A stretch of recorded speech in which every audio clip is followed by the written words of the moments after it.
Hello. It begins. Let me make sure that that's looking good, because I swear every time I load it, it doesn't work. Well, I am live, but it doesn't show up yet. Let's see. See, look at that. It's got the wrong... Why?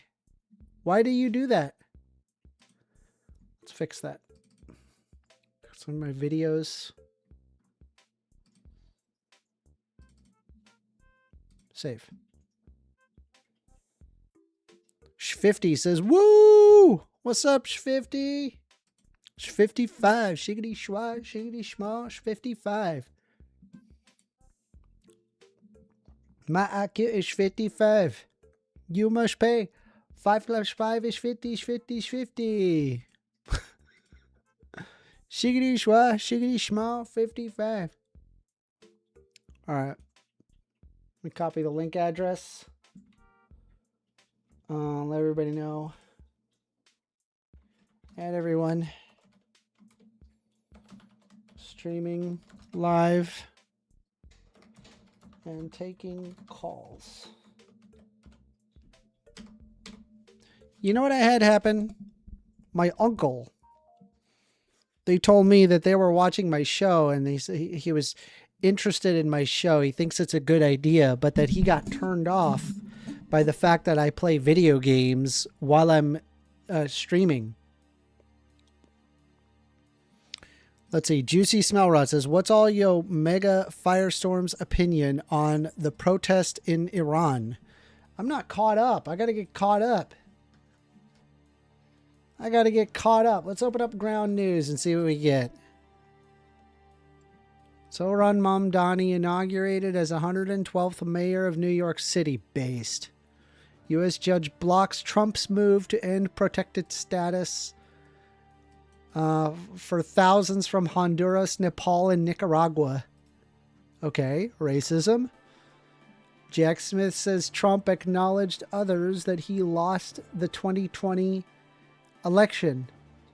Jack Smith says Trump acknowledged to others that he lost the 2020 election. Really? Jack Smith told the U.S. House Judiciary Committee that President Donald Trump acknowledged to others that he lost the 2020 election, as shown as a transcript released on December 31st. Let's see. Sh50 says, what else would you do besides video? Well, I mean, I usually like read articles, maybe do a little research, probably do some, watch a video with y'all, provide commentary, I guess.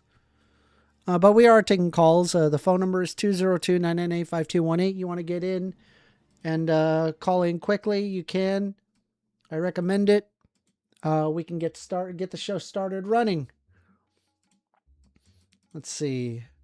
Smith's prosecutions began with indictments that his team secured accusing Trump of illegally retaining classified documents and plotting to overturn his 2020 defeat, but Smith dropped both cases after Trump won the subsequent election, citing Justice Department policy.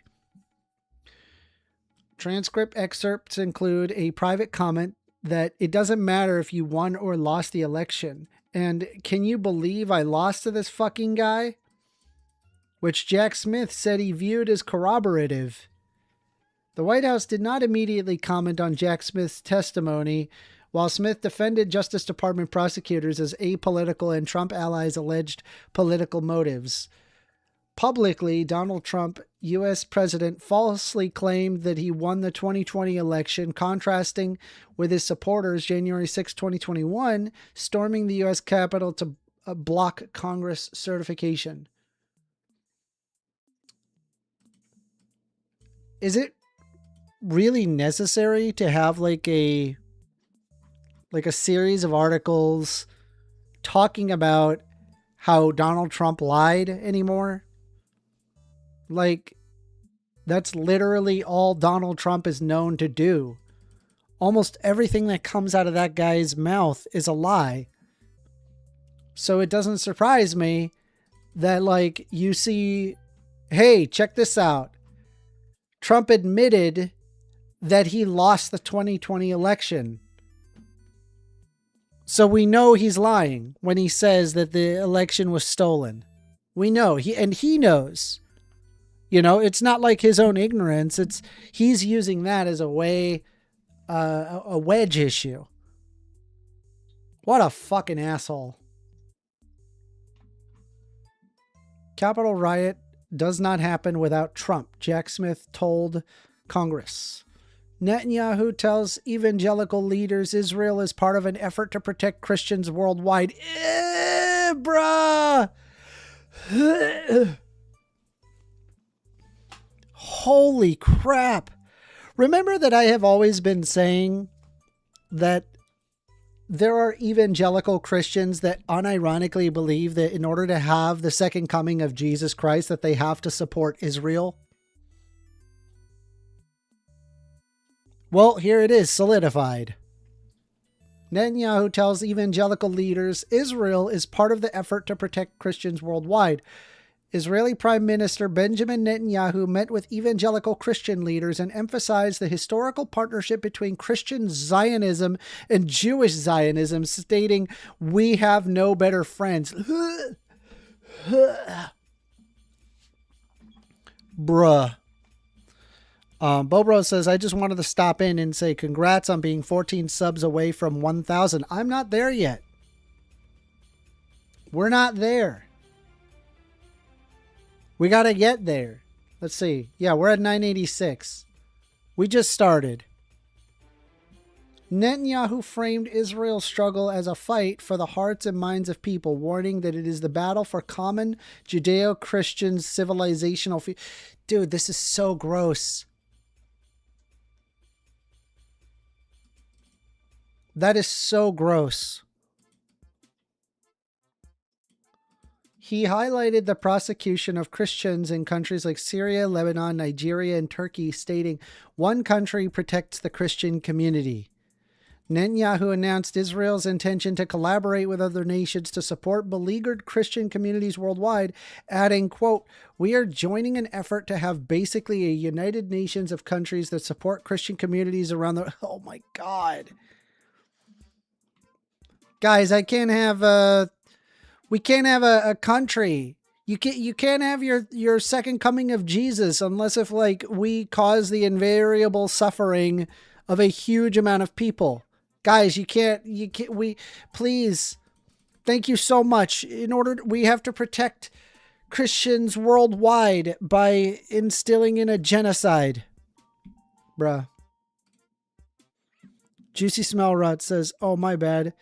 I'm out. I only watch live streamers with more than 1,000 subscribers. Okay. AWOL says, Happy New Year, First Amender. Thank you. Happy New Year to you too.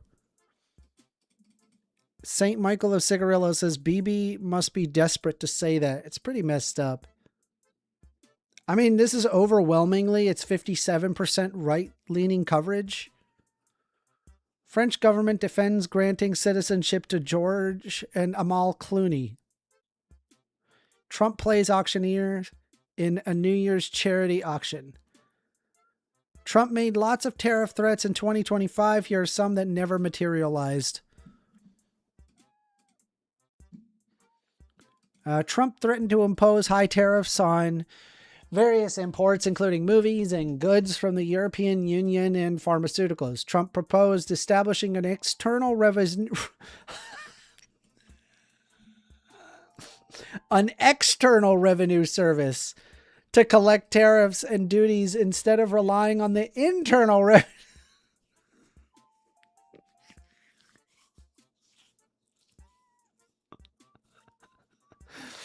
Trump claimed people against tariffs are fools that tariff revenue would allow paying dividends of at least $2,000 per person. Trump claimed people against tariffs are fools and that tariff revenue would allow paying dividends at least. Why tariff? Why do the tariff to begin with? Why not just like let people keep their money? Have you seen how much coffee costs It's through the freaking roof. I can't tell you how much coffee has been lately. And just so you're aware, coffee doesn't grow in the United States. For those who do not understand that, you need an equatorial ground to be able to grow coffee. So that's why a majority of the coffee that you're getting is coming from Central and South America. They're saying, who is ready to make America great in 2026? Do you think that America was doing really well this year? Did this look like a good year? Did the prior year look good? Sounds awful. It's just awful. Hochul to put forward no tax on tips proposal in New York. New York Governor Kathy Hochul will put forward a no tax on tips proposal in her New York executive budget proposal for fiscal of 2027, her office announced Thursday. Hochul calls to make tip income tax-free up to $25,000. Echoing a federal proposal from President Trump, Governor Kathy Hochul on Thursday called to eliminate the state's income tax on up to $25,000 that New Yorkers earn from tips. 637 Lee says Hawaii literally grows and sells coffee. Do you think that in Hawaii that they're going to be able to grow enough coffee for the entirety of the United States, or are you just this stupid? But you're right. There is coffee in Hawaii. Congratulations. I bet you could probably fuel all of the United States with that. Oh, that's right. You can't. In fact, why don't we Google that?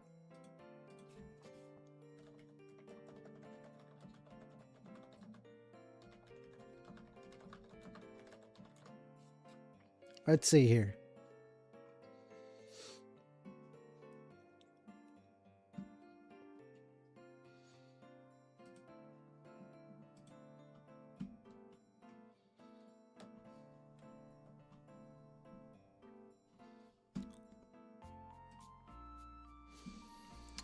This is from NCA We Serve Coffee Impact Report. The NCA U.S. Coffee Economic Impact Report reflects all economic activity related to coffee and its value added to the U.S. economy. Nearly all U.S. coffee consumption relies on the coffee beans grown by farmers in the tropical regions suited to the crop. The United States produces less than 1% of all coffee consumed domestically, with farmers in Hawaii and Puerto Rico growing coffee in America. We're producing less than 1% of our consumption.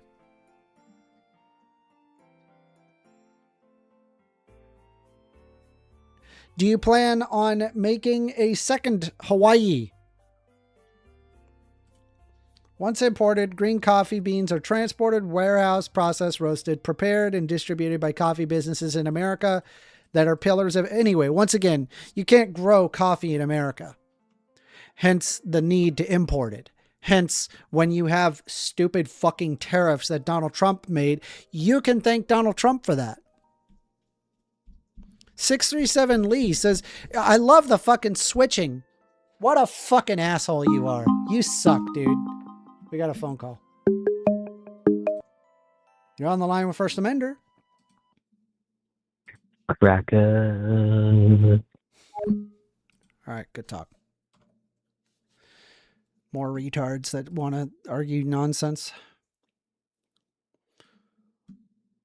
But yeah, 637 Lee, could you just like for once realize that you're being an idiot? Hawaii literally grows and sells coffee. Do you really think that that's enough for the US? Really? Only broke people would complain how much coffee is. I'm just saying it's over $20 for like a tin this big, and it used to be $7. You're on the line with First Amender. Why'd you say the R word? That's a slur. Yeah, do you want to have an actual discussion, or you just going to waste my time? Shut up, damn dirty white monkey. All right, good talk.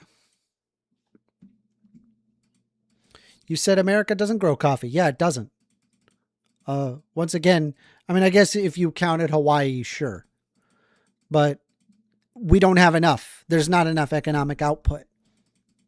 And so if you're wondering, he did say you can't grow coffee. Oh, okay. You got me. You can grow it in Hawaii. You got me. Oh, darn. Now that we were past that, we can't grow enough coffee to match the demand of coffee, in America. And so, seeing how expensive coffee has gotten, it is soared in value. Let me see if I can find it actually. Here, I'll pull it up.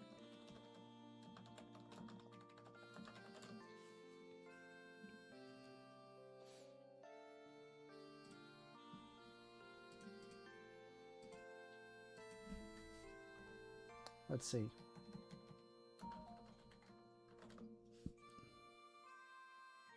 First Troll 2026. All right, hold on a sec.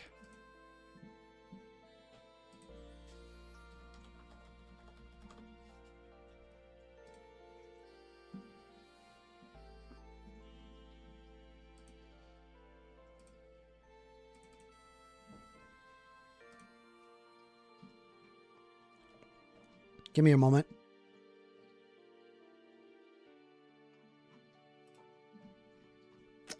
I need to see a cost.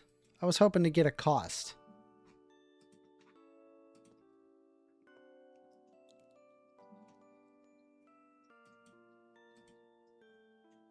I'm trying to see.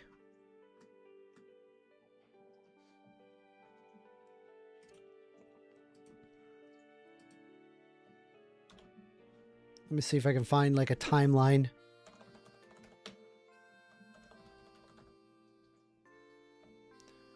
Wayback Machine, maybe?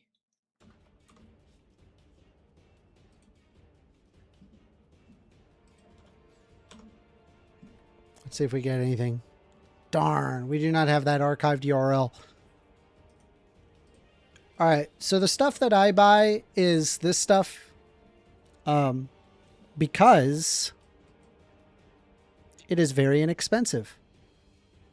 See how this is like a nice big, tin, and I think it was like $7 or $8. 637 says, "Yeah, you're broke." Yeah, not broke. Definitely not broke. Doing just fine in terms of money. It's a matter of the principle of the fact. It's really expensive. It's a Rubik's says, "Hey, how you doing, Rubik's?"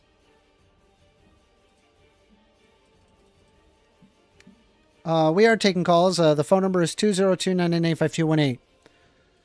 So, hey, I'm starting to realize, or rather, I think I can encapsulate the reason why people don't bother debating the right. I think I figured it out. I think it's because y'all are fucking insane. There, I said it. Y'all are fucking insane and out of your goddamn mind. What you end up with is a bunch of angry people that just come in and troll and just waste time and just be giant assholes. And it's literally just the equivalent of like monkey shit flinging. And then ultimately when the Democrat or whatever liberal that you're discussing with gets upset, they're just like, all right, fuck it. I'm leaving. I don't want to talk to these people. And then all of the fucking idiot monkey Republicans look at one another after they had done all that shit flinging and be like, see, the left can't debate. J99A James says, or maybe it's you, Amender. Nah, you can fuck right off. Why don't you call in? I don't think it's me. I don't believe so. Nope. A Big Mac used to be $1.99. What's your point? Yeah, but this is exclusively Donald Trump's agenda. Donald Trump is the one who caused coffee to be as expensive as it is. That's true. AWOL says LMAO and the right thinks that you're insane. Do you see how that doesn't fix anything? Yeah, but you're the one hate watching. You're the one like doing the hate watching. I don't know what to tell you. I'm sitting here and I'm gonna give my perspective, whether you like it or not, whether you follow me or not. I'm gonna do what I do. And to be honest, I think I'm at the point where I gotta start calling, just like hateful hate watchers, right? Because you guys unironically like, commandeer chats, and just say the most hateful shit. So anybody who's like reasonable human beings, they're like, I don't want to be here. And I don't blame them. I get it. I would hate that. Let's see. AWOL says, First Amendment, be honest for a second. If you would go over to a right-wing chat, there would be somebody from your side who's doing the same type of trolling because it's not a political thing. Dude, it is overwhelming. Overwhelming among the right to hate watch the left and to jeer and snide and shit fling at the left. So it doesn't surprise me at all when I see everybody on the left going, I don't want anything to do with these assholes. Fair enough. I don't blame them. I get it. Thankfully, though, I'm made of different stuff where I don't really give a shit.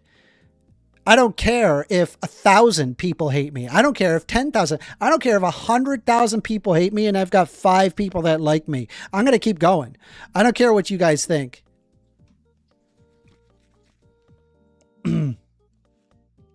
Aaron Clark says a Whataburger meal is the same price from the Obama one to the end of Trump one.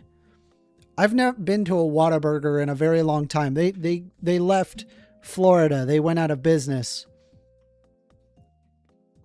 I miss their Whataburger though. I like their fries and their Whataburger.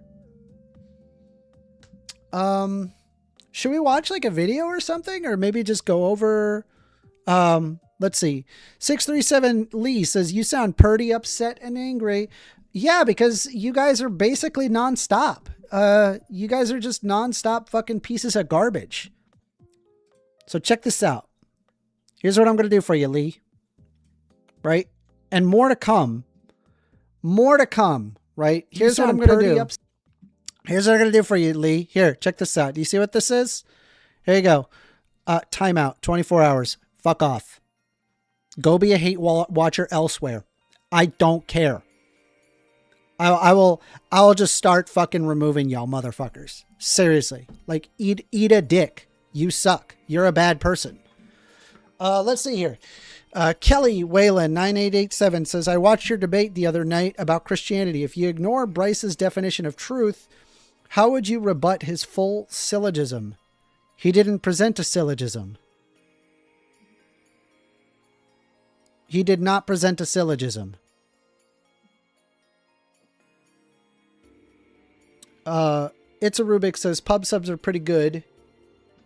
But after working at a Publix deli, I would not recommend them. Why? What's wrong with Publix delis?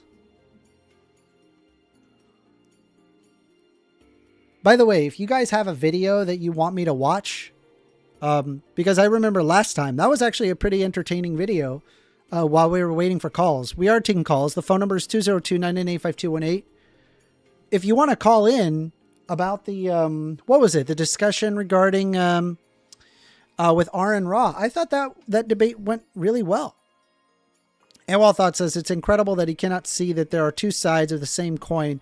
They're assholes on both political parties who troll each other. It's just part of it. No, I don't see that it's the same. I really don't. I think it is overwhelmingly on the right. This is why a majority of the left has just stopped engaging with right wingers, because they end up with a bunch of hate watchers. I mean, I'll be honest with you. I'm like this close to being like, I don't want to be on MDD anymore. Like the MDD YouTube channel, not just like the Discord, but the actual YouTube channel, because all I get out of MDD is like literally just like Crucible people and people who are like far right nationalists that just come in to hate watch me. They don't actually like I actually got as a result of the Aaron Ra debate, like people were immediately like nicer to me. Like they were actually in support of my YouTube channel when I was teaming up with Aaron Ra. And I was looking at Aaron Ra's like commentary and I realized, wait, Aaron Ra's commentary, they're all agreeing with Aaron Ra and me. I was like, okay, so Aaron Ra, he's like super, like, he's like, I don't want anything to do with MDD.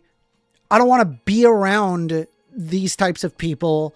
Like he curtails like where he shows up at, right? He sits there and will show up to a university to give his speech. And then he walks off, right? But he doesn't go into like the blood sports type debate. I mean, I'm sitting here going on the Speakeasy podcast, which is far right. They literally have crusaders as their advertising, the Crusades, as in like the Christian Crusades. That's number one. Number two, MDD, modern day debate, which is, it's basically just like, I'm just going to say it's like it's basically a far right Christian nationalist narrative. Here we go. You're on the line with First Amender. There you fall. All right, good talk. Jesus. Swear. I don't know. I think I may need to switch up like how I go from one place to another. Like I don't know. I'm starting to really dislike like having to show up on like hyper right-wing podcasts and shit. Crusades was a response to the Islamic invasion in Europe. Yeah, there was like a genocide. I'm not taking anonymous calls. Call in if you plan on actually having a discussion. I'm not taking your anonymous call. That's the third anonymous call that I've received. And all you're doing is just trolling. Unless if you plan on being a not anonymous call and not a troll, don't bother.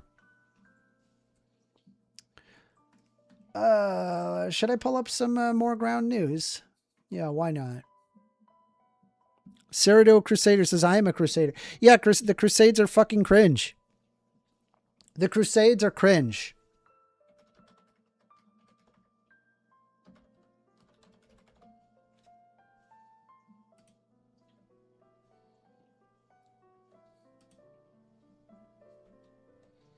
Let me see if I can pull it up.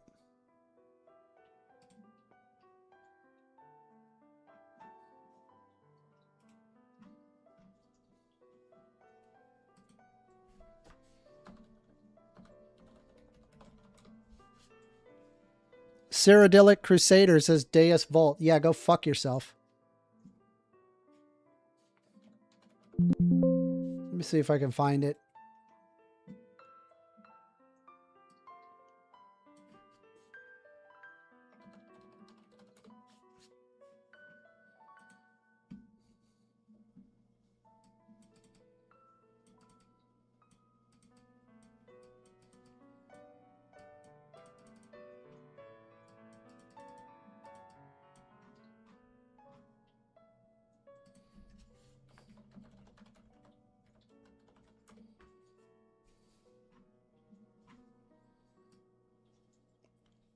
Give me a moment.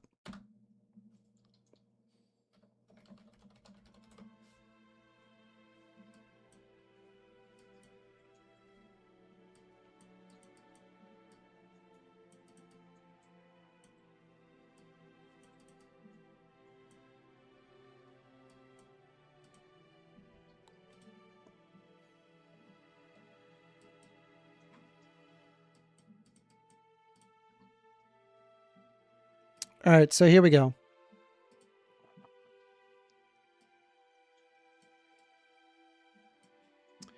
Summary. In 1208, Pope Innocent III proclaimed a crusade of extermination and expurgation against the heretics supposedly infesting the lands in the Count of Toulouse, what is now known as the Albigensian Crusade, lasting 21 years and was the first holy war in which Christians were guaranteed salvation by killing other Christians. The massacres included the Crusade, especially the Beziers in 1209, were genocidal moments. The victims, though, were neither an ethnic, national, or racial group.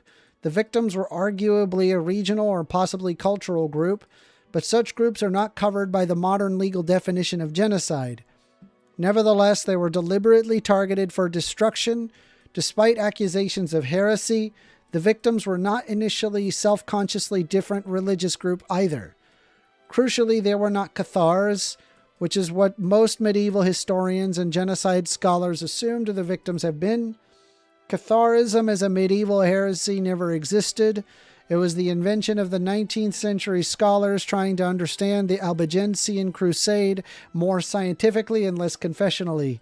Finally, were the individual testimonies collected by the first inquisitions of the heretical depravity established in Toulouse after the aftermath of the Albigensian Crusade, analogous to the memories of individuals who witnessed or survived genocides collected by modern tribunals.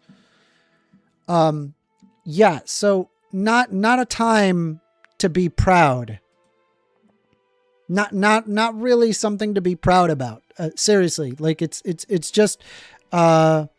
Awolthoughts says maybe you're just not built for it. Oh no, I'm definitely built for this. The fact that I've stuck around as long as I have so far means I am built for this. Cyrodiilic Crusader saying they were heretics and non-believers of our Jesus Christ. Yeah, go fuck yourself. Jesus Christ. What is wrong with you people? I'm going to start calling the herd. Seriously. You guys want to argue this fucking like super hateful shit? I'm just going to get rid of you. Seriously. Seriously, I'm done. I'm no more. I'm going to start being really fucking pedant about this. I'm not going to tolerate people just being giant assholes. I'm not going to tolerate it anymore. I'm serious. I would rather have a real conversation with people who actually have a real, who actually are not fucking cowards hiding behind the comment thread, and call the number 202-998-5218. If you want to come in and just argue your Christo-fascist bullshit, I'm just going to get rid of you. I'm not going to do it anymore. We're going to actually develop a fan base and not a fucking hate watching fucking brigade. You can go fuck off. I really don't care anymore.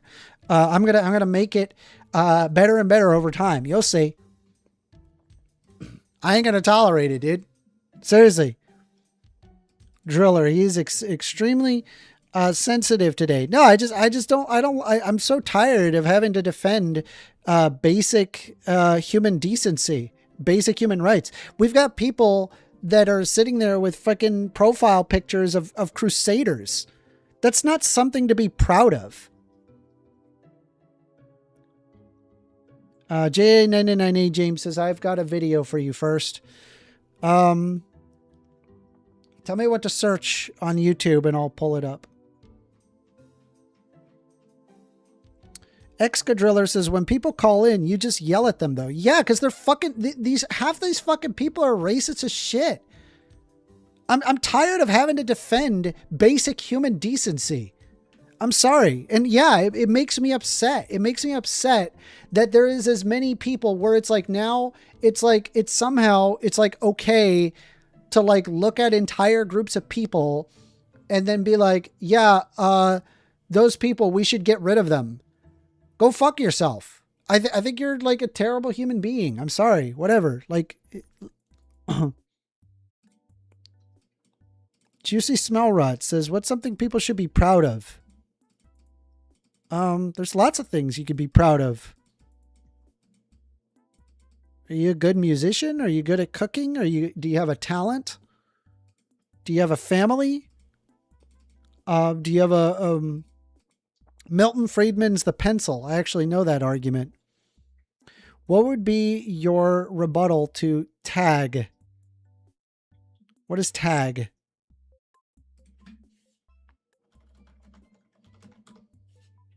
Tag. Tag. I don't know what tag is. You have to spell that out.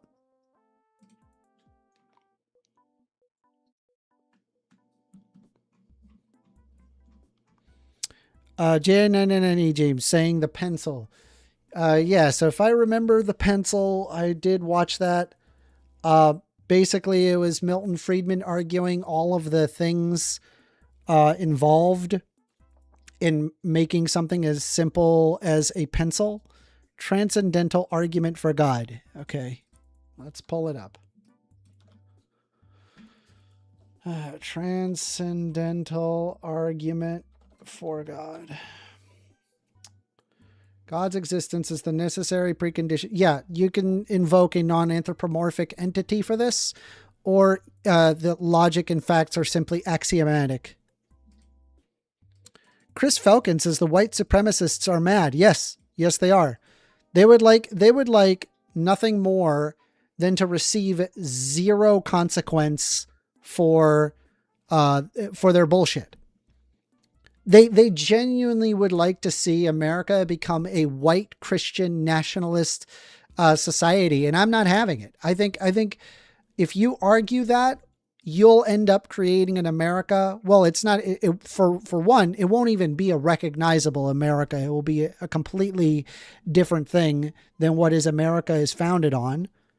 And number two, there is nothing.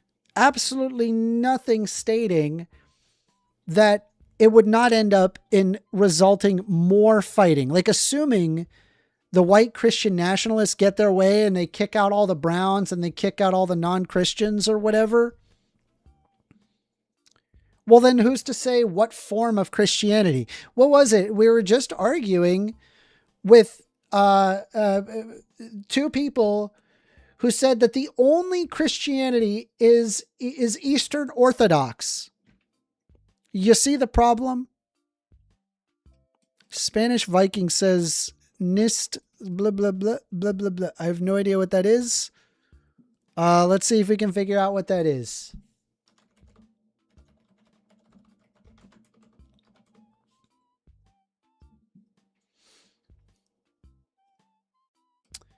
You really think that white supremacists are watching you first? Yeah, I do.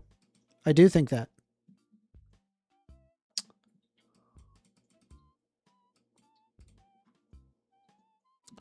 Yeah, we got Spanish Vikings saying there is no other for them but Christ. I don't believe in Christ. I think it's bullshit. I think the entirety of Christianity is bullshit. I think Buddhism is bullshit. I think Islam is bullshit. I think all religions are bullshit. Excadriller says white supremacists are allergic to First Amendment. Yeah, that's correct. Yeah, they can't handle it. They can never handle it. I'm telling you. So let's take a look here. Let's pull up ground news again. Let me see. This is the ones that never materialized. The new CBS Evening News anchor pledges transparency, urges viewers to hold him accountable. Hochul. Trump administration removes 3 spyware link executive from sanctions list.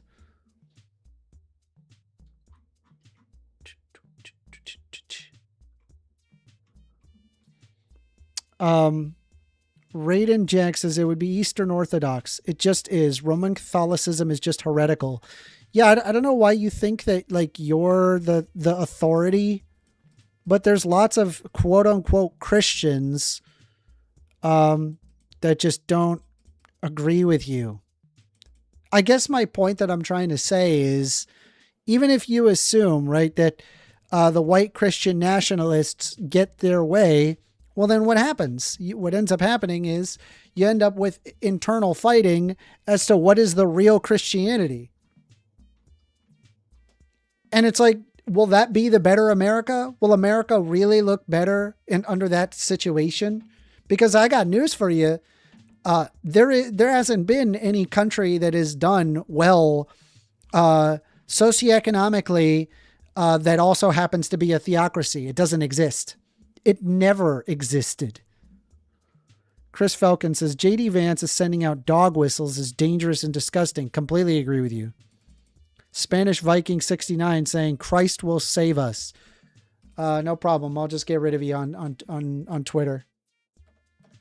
Or what is it? No, I'm sorry. That's TikTok. No, Twitch.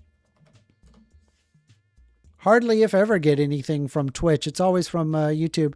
Yeah, I'm done with like the Christo-fascist motherfuckers. So people like you can just, just fuck off. Like, just stop following me. Give me a moment. How do I fucking...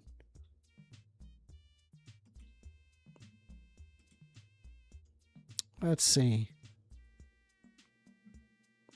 Let's go ban the user. Kelly Whalen 987 says, are you familiar with Jay Dyer? Probably the strongest debater for TAG and or orthodoxy. Y'all should debate. It would get a lot of views. I don't know, probably.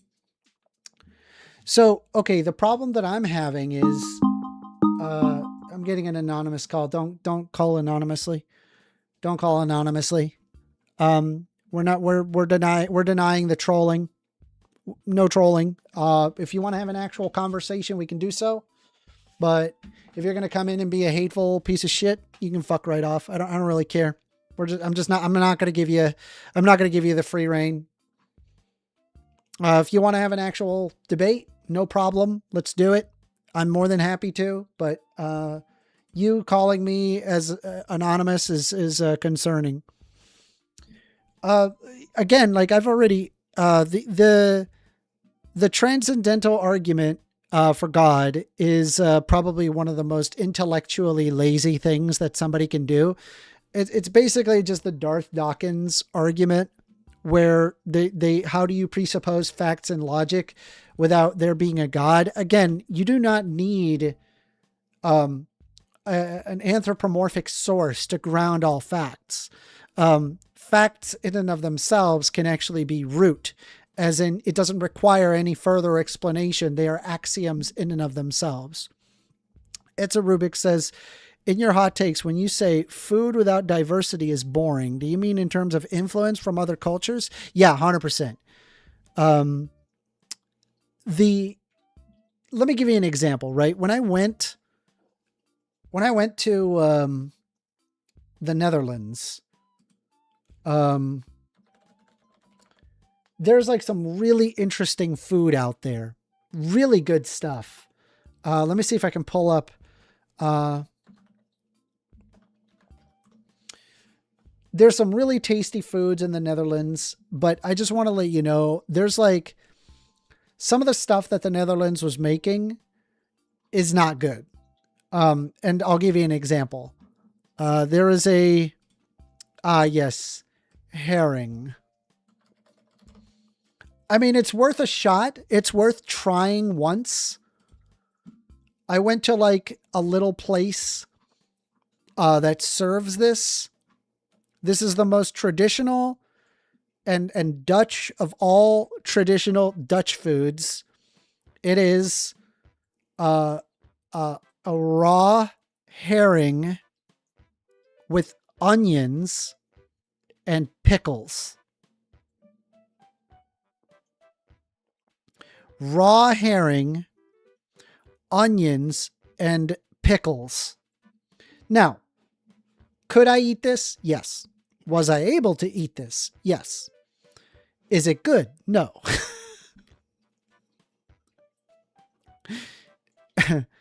Let's see. JI99A James says, first can't make any moral claims. He has no right. I've already argued this. You can make moral claims. All morality is subjective. All groups of people can make moral claims. And appealing to like some magical deity in the sky doesn't make you any more righteous. It's a Rubik says, first amender asking mostly because my autistic fat ass is fine eating the same thing every day. Well, what about herring with pickle and onion? This is, dude, a white guy came up with this. A white guy came up with this.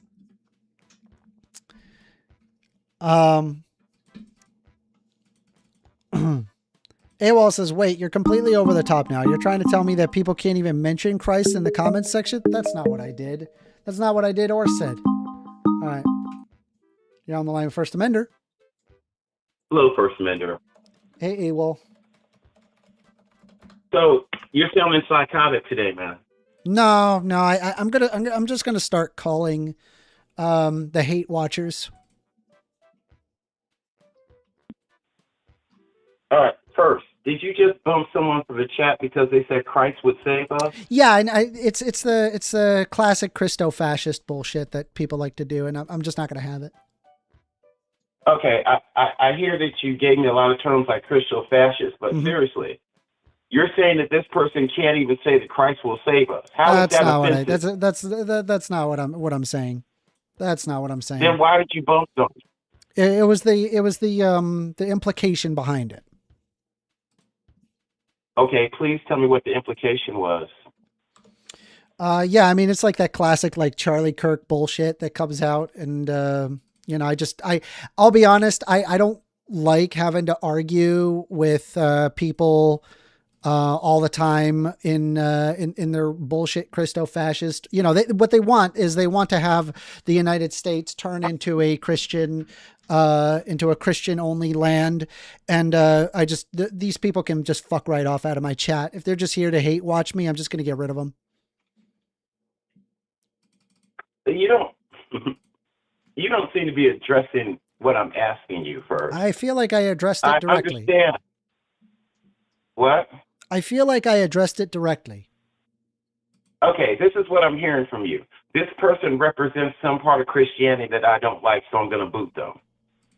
No, it's like, listen, you have a right to worship whatever it is that you want to. I don't like the Christo-fascism. And you guys got plenty of places to argue your Christo-fascism. I mean, let's face it. Like right now, the internet is teeming with these freaks. And yeah, I'm going to call them that. They are freaks. They're insane people that want to subjugate huge groups of people. And I'm just tired of acting like that this is normal. And okay, I'm just going to call it out for what it is. Is that all Christians? No, it's not all Christians. Okay, so again, here's what I'm asking you. The person said Christ will save us. Yeah, it's the context behind it. Why is that a statement? It's the context behind it. Why is that a statement? It's a context behind it. Okay, let me try a different point of view. First, if you're talking about religion, are you saying that now the audience can't counterpoint you? No, you can call in and counterpoint. I just don't like the hate watchers. I'm just going to start calling them. I don't care. Okay. So wait, because you didn't answer my question. So the people in the comments, if they have a counter to what you say about religion, they risk getting bumped off because you don't like any religion talk? If they have a counter to what they have to say, they can call in. Call in. So again, what you're saying is you're limiting what people can say in the comments. That's correct. That's what you're saying, That's right? That's correct. Yep, it's my chat. I can do what I want. It is your chat, you petulant ass child. But nope, not a petulant child. I don't owe my time to these Christo-fascists. I really don't. I could just get rid of him. You know, and I've defended against it. I've defended against this over and over and over. And not a single person has actually been able to rebut anything of what I have said. If anything, all they've provided is just finger pointing and then gish galloping and moving on to a different subject. And they never actually address the problems with their position. It causes the unending suffering of a huge swath of people. And I would rather live in a society where that's not the case. That's what I'm fighting against, right? And I'm so tired of hearing the people. I'm so tired of hearing the people that play the fucking apologetics to these fucking hate watching fascists. I'm not interested. They can just go fuck right off. Go fucking suck Charlie Kirk's dick somewhere. I don't care. Go ahead and do it. Like it doesn't matter.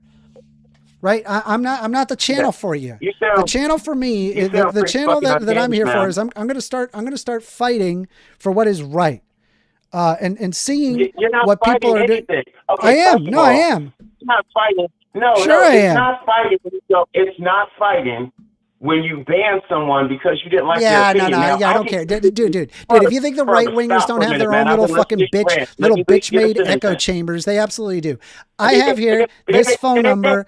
Anybody can come in. Anybody can call in. They can. There is nothing preventing people from being able to engage. But in terms of like the overall hate watchers, I'm going to absolutely start restricting people because it's just going to end up in there being more and more hate watchers. Do you understand what happens when you have your? This is one thing that I've learned. Okay, when it comes to just audiences in general, if you placate to a specific type of audience, then you're going to get more of that audience, especially if they're openly and flagrantly antagonistic towards people that do not think like them. Christo-fascists are consistently like this, and I'm going to start curbing it. Okay. Can you, all right, for a second, Perps, can we get to a point where I'm making a sentence and you're saying a sentence? Because you're ranting. Oh my God. That was not a rant. I'm simply explaining myself. And can you stop with the fucking meta? Every freaking right winger got to do this stupid meta. How is that meta? You're saying, can we get it back when we do the sentence and do another sentence? No. Give me your argument. Because I try not to talk over you, man. Give me your argument. That's why. Oh my God, more meta. Okay, I'll give you, here's my argument, First Amendment. What you just said was that these people are basically, they hate your point of view. Mm-hmm. And because they hate your point of view, every word they say to you is antagonistic. Is that a good steel man of what you're saying? No, I don't think so. Like, take, for example, like what happened when I was sitting there talking about the, what was it? That fraud video of the Minnesota daycare centers. Dude, more than half the chat was foaming at the mouth, wanting to blame Somalis in Minnesota.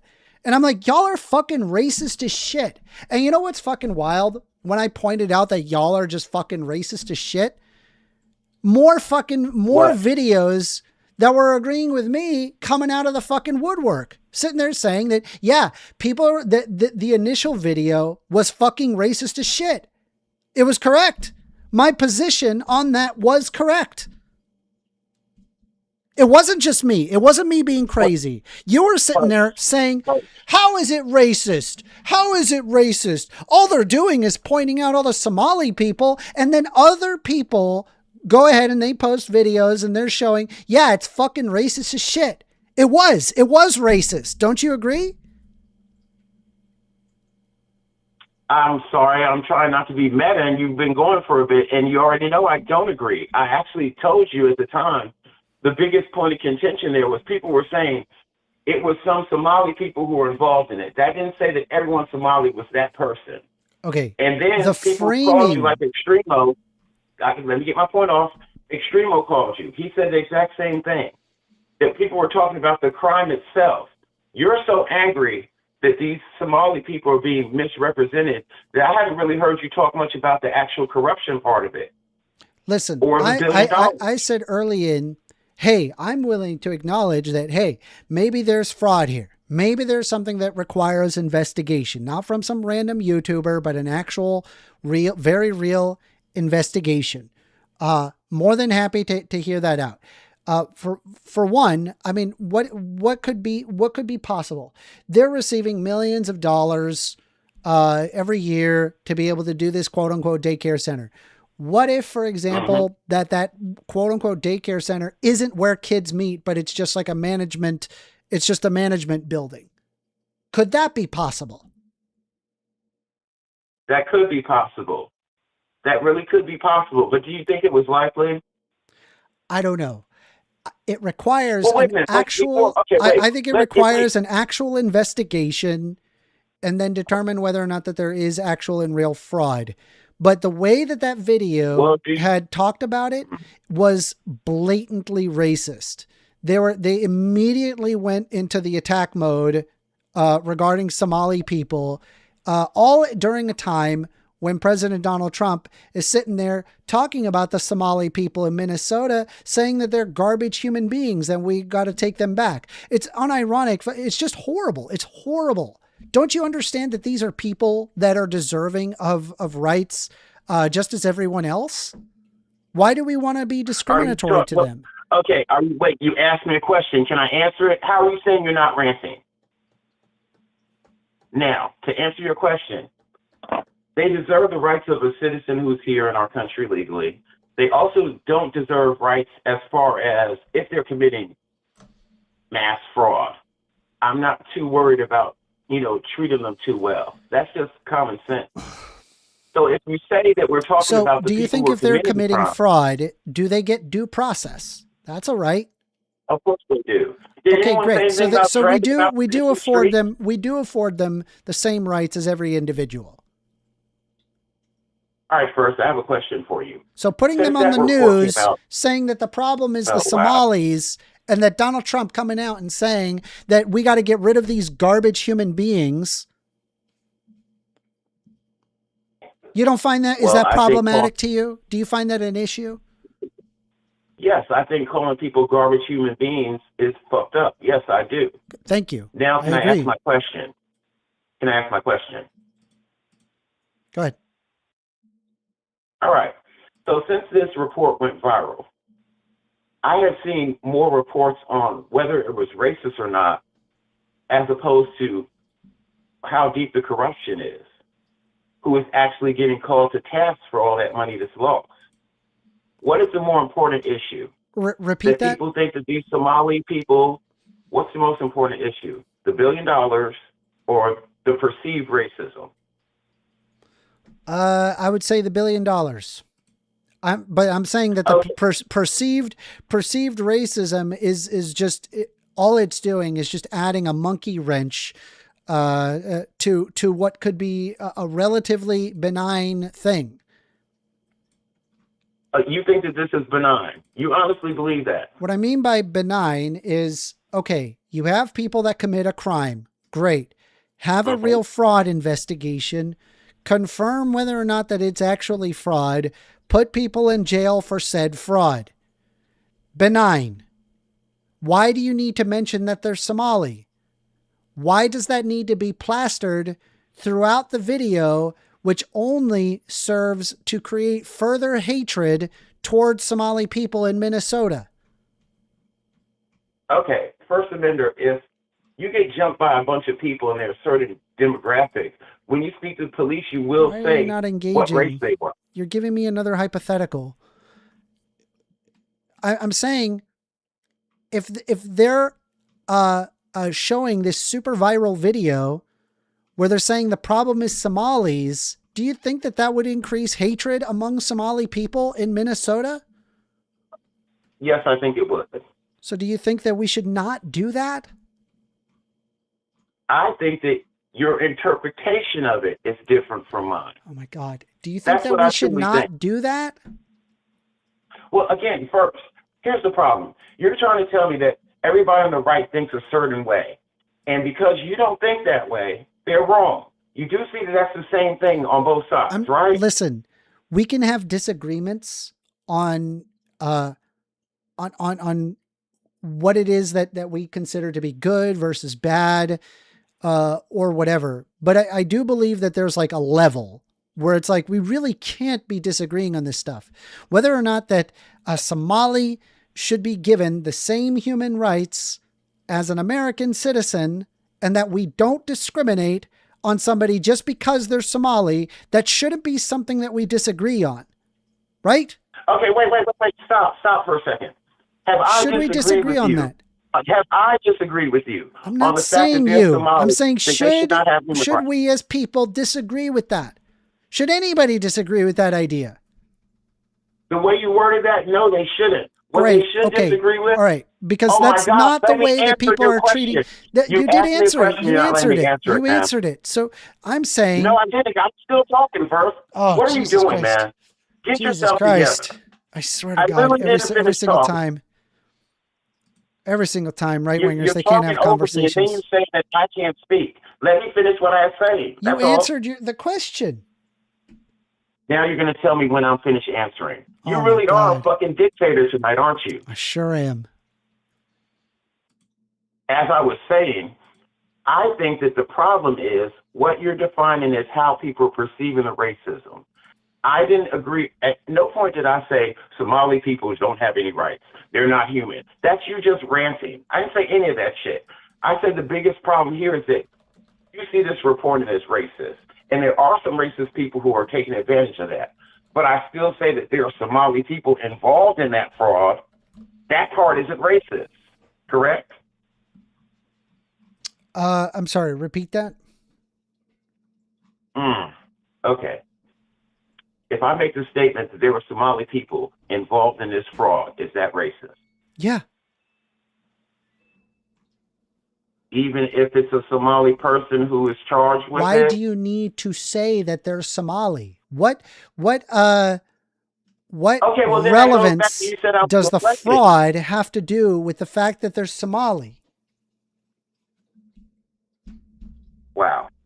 Okay, first. What do you mean, said, wow? again, I'm saying, I'm what sorry, does I it don't have to a do? approach to Answer it. the fucking question. AWOL, I'm going to hold your feet It's to a the fire. descriptor. Answer the It's a fucking question. descriptor. What is It's a the descriptor. relation to fraud and being Somali? A descriptor. Okay.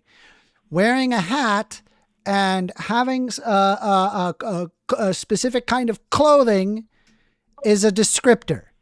I'm sure I could say they are brown, and that would be a descriptor. I mean, kind of weird descriptor, but I'm saying, hey, we observe, like what if, for example, that I said, hey, we're observing fraud in across daycare centers in Minnesota.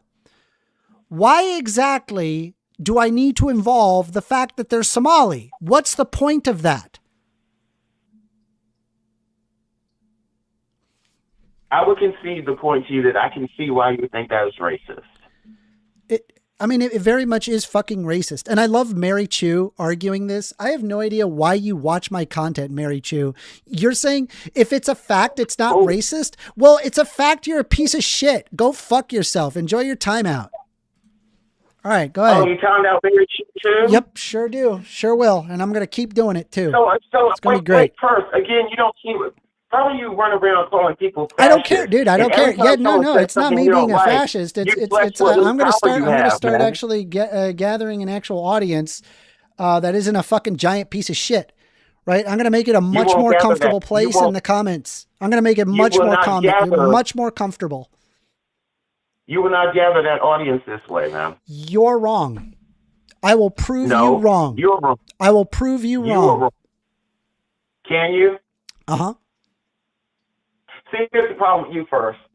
You, again, like I said before, you play the victim, and you're playing the victim now, and it's really annoying. I don't know what to tell you. You want to step into a space that's already heated, and you want everyone to act as if they shouldn't give you a I want a modicum of decency. There's like a level where it's like, dude, this person's saying, if it's a fact, it's not racist. Are you fucking serious? Do you really believe that if something is a fact, it's not racist? There's lots of quote unquote facts that obviously are racist if you're saying them. You agree with that, right? I'm sorry. Can you give me an example of a fact that's racist? Okay. Let's say, for example, if I said, black people commit a majority of the crime. Why? Why is that the thing that we're going to talk about? That's a fact. It is a fact. Now, the reality is, okay, well, what are the socioeconomic factors that cause that to be the case? I don't think there's anything inherent in black people in committing more crime. I think it has to do more with social conditions that the United States has propagated over the 20th century and prior. That's what I believe happened. That's why you see an increase in crime among black individuals. But here's the thing. When someone just hears the term, the phrase that, a majority of the crime is created by black people, it's fucking racist as shit. Don't you agree? I think you asked me that question because I'm black, correct? No, I'm asking that question as an example. I mean, I could do men if you want. Men commit a majority of that would be sexist as shit. But it is true but it's still sexist as fuck. Okay. So, wow, this is fucking crazy. Reality and you are just not on the same neighborhood. What you're saying I'm in reality. I'm just pushing back against I am pushing back against the unrelenting vitriolic hatred that exists among the right, and I am going to hold my fucking sword, and I will start fucking slashing back and forth if it has to be done in the comments. I will sit there all day long doing that shit. I will find enjoyment out of doing that.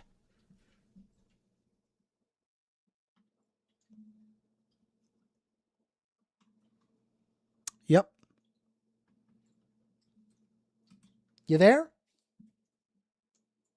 I don't know what just happened. Are you there, AWOL? Can you hear me first? Yes, I can hear you. All right. Sorry about that. Yeah, I was saying that you kind of sound like the Crusaders in their mind state. You're just going to sickle weed anybody who doesn't agree with you. No, that's not what I said. We can have disagreements all day long. It's the unrelenting racist dogma that keeps getting thrown my way, and I'm going to make my community into something that isn't that. You're going to make your community an echo chamber, a soft-ass echo chamber. Nope, not soft. How's that willing positive? To take on any dumb motherfucking Republican that wants to call in and argue their fucking their hateful bullshit. But I do not have to platform people in my comments. Like I really don't. I'll just remove them.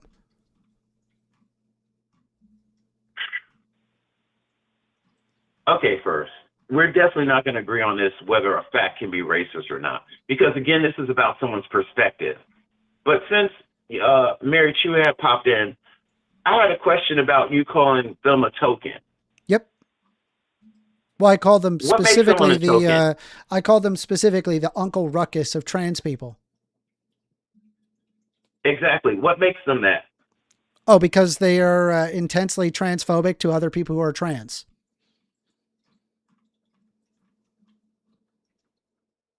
They consistently deny the experiences of trans people, and then whatever is her idea, that's the best way, and that's the only way. She said that in the discussion that I had with her, where I was like, "Here's what I disagree with," and she even agreed with that herself. She said that I think more people should think like me, and I'm like, "Well, not everybody thinks like you, Mary Chu." She said, "Yeah, but I think they should." She said that herself. And I'm like, okay, so you're basically the Uncle Ruckus of trans people. First Amender, don't you think more people should think like you? I think that we should push back against the vitriolic hatred. Take a second, think about it. I don't think that more people should think like me. No. I think very differently from most people, and everybody has different pathways. Why do you have this platform if you don't want change? This man is lying to my face. Well, let me explain. I'll explain it. Okay, I've said this before. Okay, what I believe to be the best possible society is a society where people can pursue the things that they find valuable to the highest degree. So the most amount of people being able to pursue the things that they find valuable is a better society than one that has less of that. That's what I believe.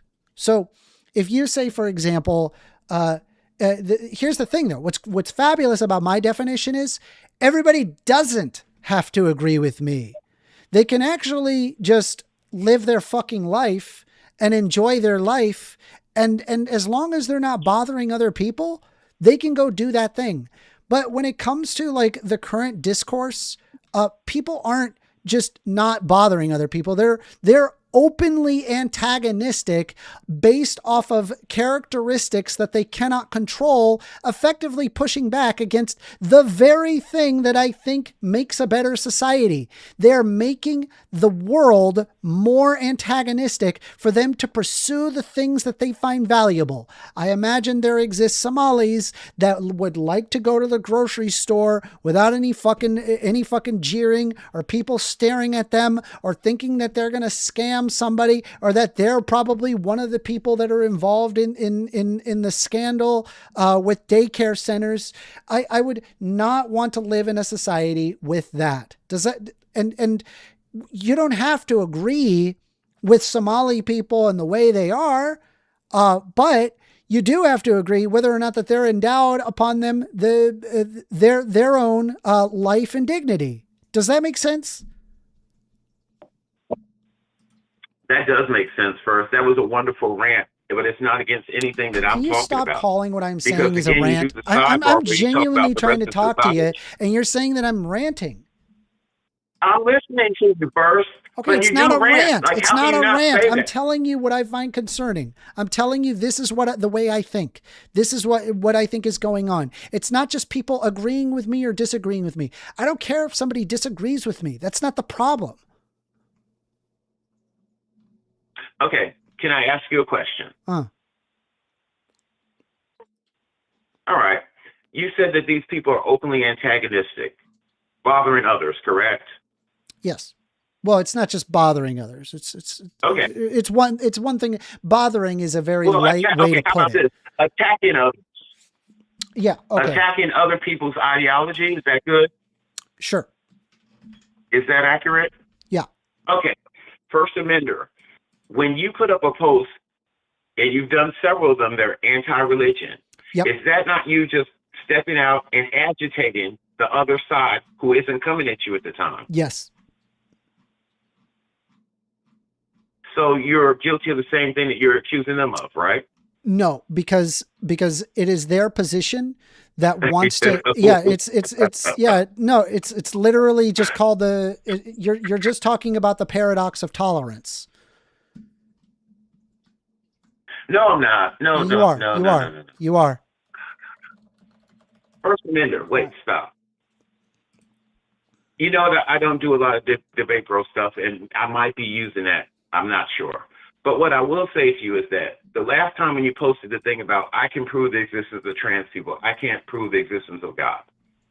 That's correct. Me and you had a conversation in which I said to you, okay, by what you think. But no, not by what I think. As in, we have no empirical existence for the existence of God, but there's lots of empirical existence for the existence of trans people. Okay, first. So, would you agree that there are Christian people who do support trans? Would I agree that there are Christian people that support trans? Yes. Yes. Okay. So those said people, would they feel attacked by that? Maybe. Probably.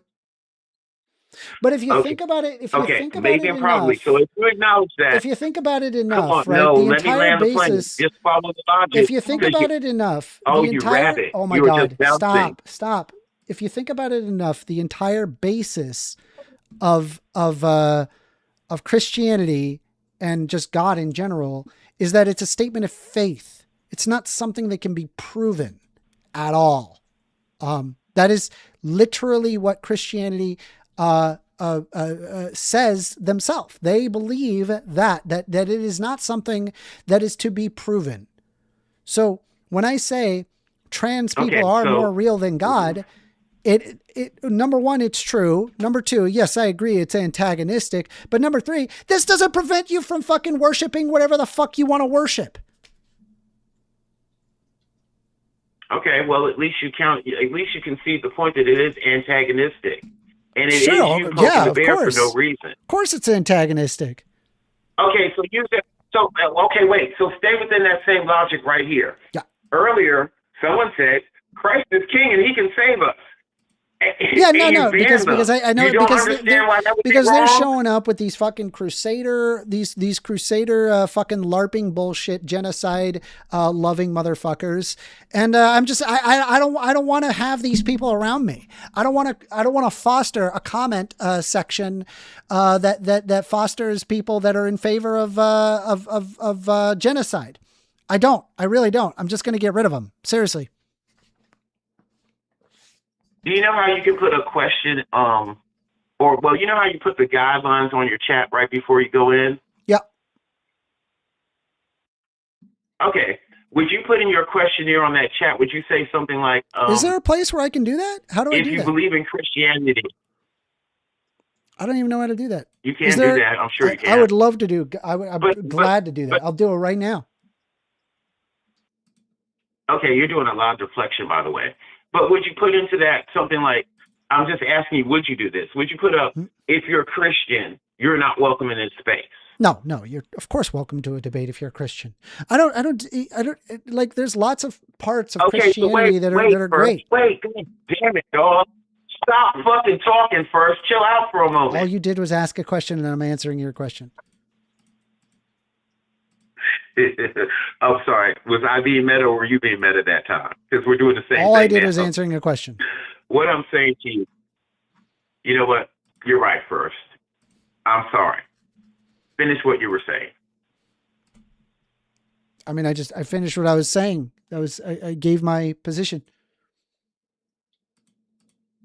Okay.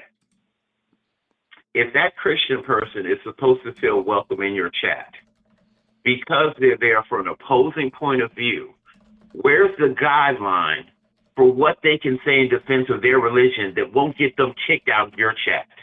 Can you verbally tell me how a Christian could defend their point of view and not offend you enough to stay in the chat?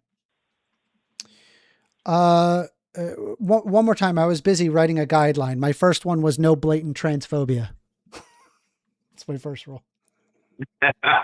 No blatant. No, you got to be respectful. I'm sorry. God. You got to be respectful. Like, I'm sorry. You like I'm not going to tolerate it. You know what? The biggest problem is always definitions. What do you consider blatant transphobia, sir? Oh, I just think there's there's like a point, a lot of that. I've been tolerating it for so long that I'm now at the point where I'm just going to start culling the herd and then moving up. I think it will build a community that people will enjoy. And seeing Aaron Ron, the way that he handled himself, he clearly knows how to do it. He doesn't tolerate this kind of behavior. He doesn't. And he has a vibrant and active community. And I think I could do it too.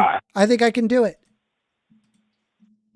You could do it if you were at that level, but you're nowhere near that level. I'm not dissing you when I say this.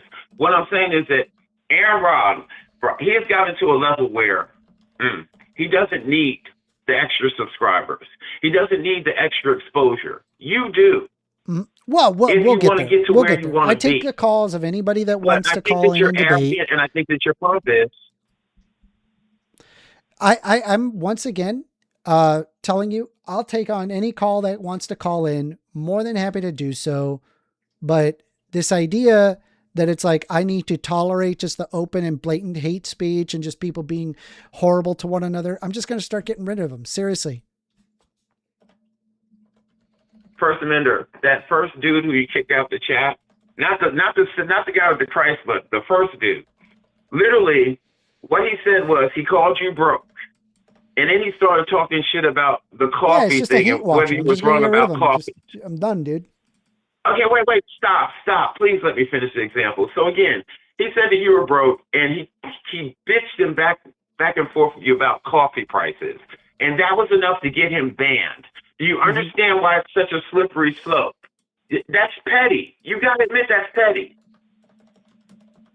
Yeah, no, I guess I have a short fuse today. I don't know what to tell you. Well, you do, because I said you were sensitive. Also, well, we got a whole backlog, so of course I'm not going to try to do them all today. But I still want to talk to you about your Matt Walsh video. Yeah, that douchebag. What else is on the list? Well, see, here's what's crazy. I don't like Matt Walsh either, but I just disagree with you on your stance on crime and about children committing crimes. Because that whole soft on crime, they're from a low business. Do you think that I'm arguing to be soft on crime? Definitely. No. I'm saying that we need to take a rehabilitative approach. I'm saying that we need to take a rehabilitative approach on crime. That doesn't mean soft on crime. That means handle crime differently. Well, you know, I'm right wing, so I got a lot of retribution as you say. I know.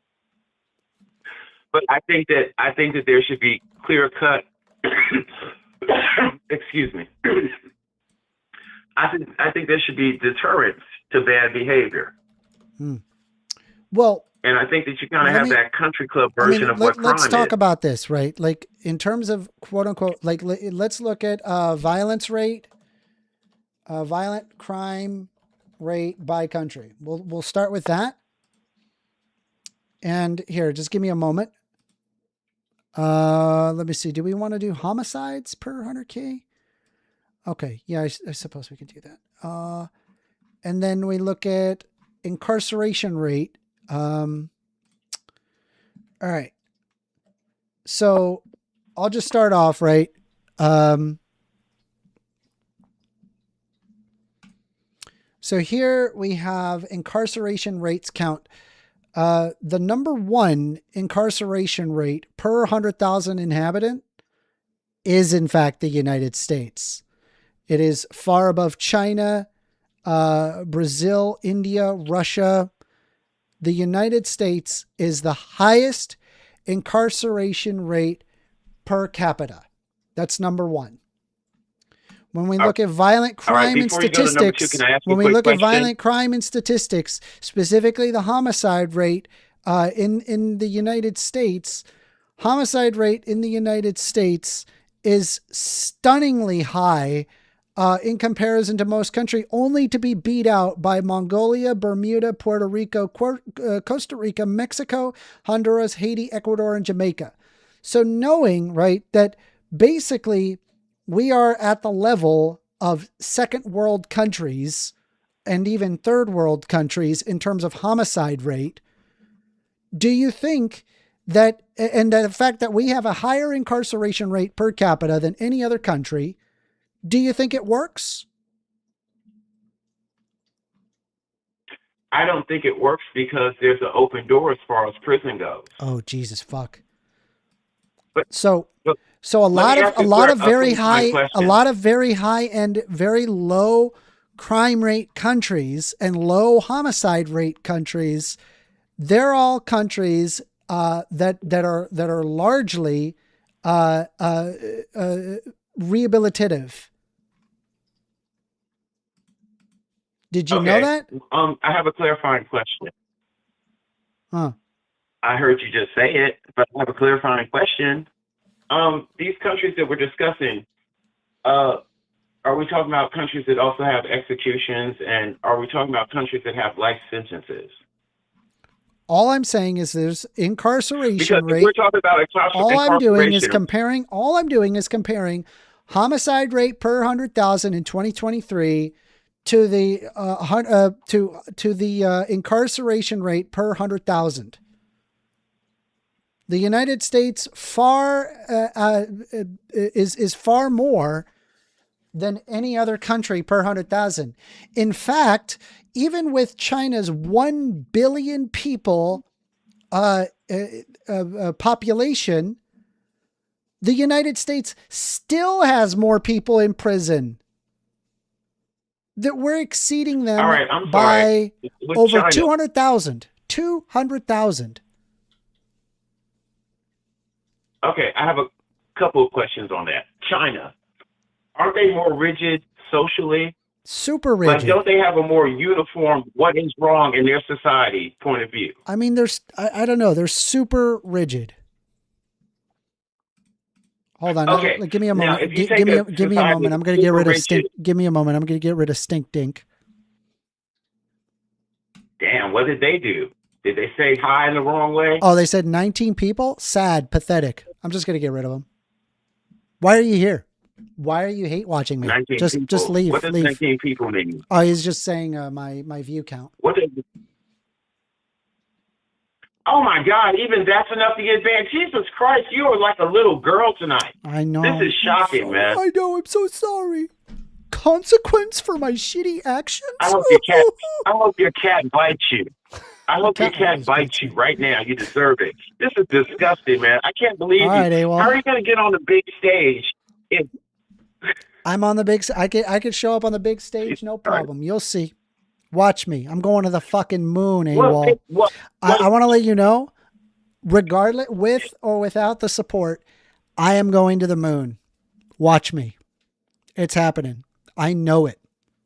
I myself, in my heart of hearts, know I will be on the level of the Dean Withers and the whatever Peter, these other left-wing YouTubers. I believe it wholeheartedly.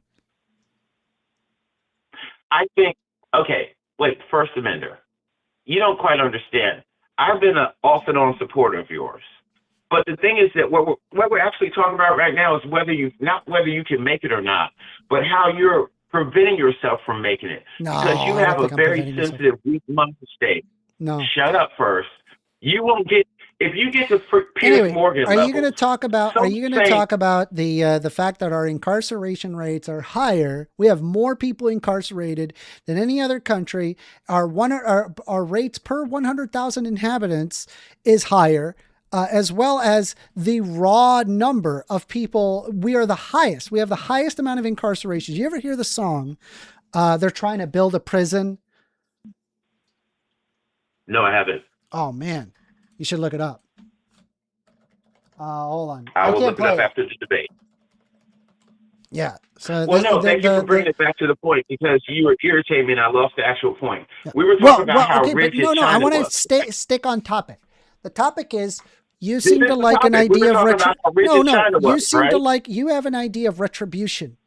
You think that retribution works. People should get back on, they should have consequence for their actions. And by the way, I'm not against consequence for actions. Yes, they should have consequences. But what I am saying is that we need to reframe it in a more rehabilitative approach than we do with the retributive approach. Because I believe the retributive approach isn't helpful. It actually doesn't accomplish it doesn't actually make society safer. I think what ends up happening is it actually just makes society worse off, because you end up with this revolving door of prison systems where it doesn't actually focus on rehabilitation, and instead causes them to become to commit more crimes as soon as they go free. Rather than actually addressing the root causes of what causes somebody to commit crime to begin with. Okay, First Amender, you just talked about the revolving door. When I said that about 2 minutes ago, that the sentences aren't long enough because people are going back out and doing the same crimes, you fucking flipped out. You literally just said the same thing I said. They get out and commit the same crimes because we do not have a rehabilitative system. We have a retributive system. And revolving doors and soft on crime judges. Let's say, for example, that let's say, for example, number one, we stopped, we spent more time with police learning how to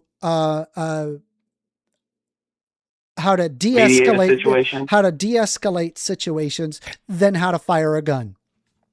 Don't you think that would be helpful? I think they should be both equally. They're both equally as important. No, fuck right off. You got to be kidding me. You wanted that equal. Learn how to fire a gun and de-escalation. What are you talking about? Here, I got news for you. Out of how much you need to be firing a gun, okay, that's probably, I'm going to say that is like, I would say that should be anywhere between 5 and 10% of how much time is spent learning how to de-escalate situations. I want every single one of my police officers to become fucking psychology majors. So that way, when they have to deal with one of these situations, they can talk down people instead of like shooting them with a fucking gun.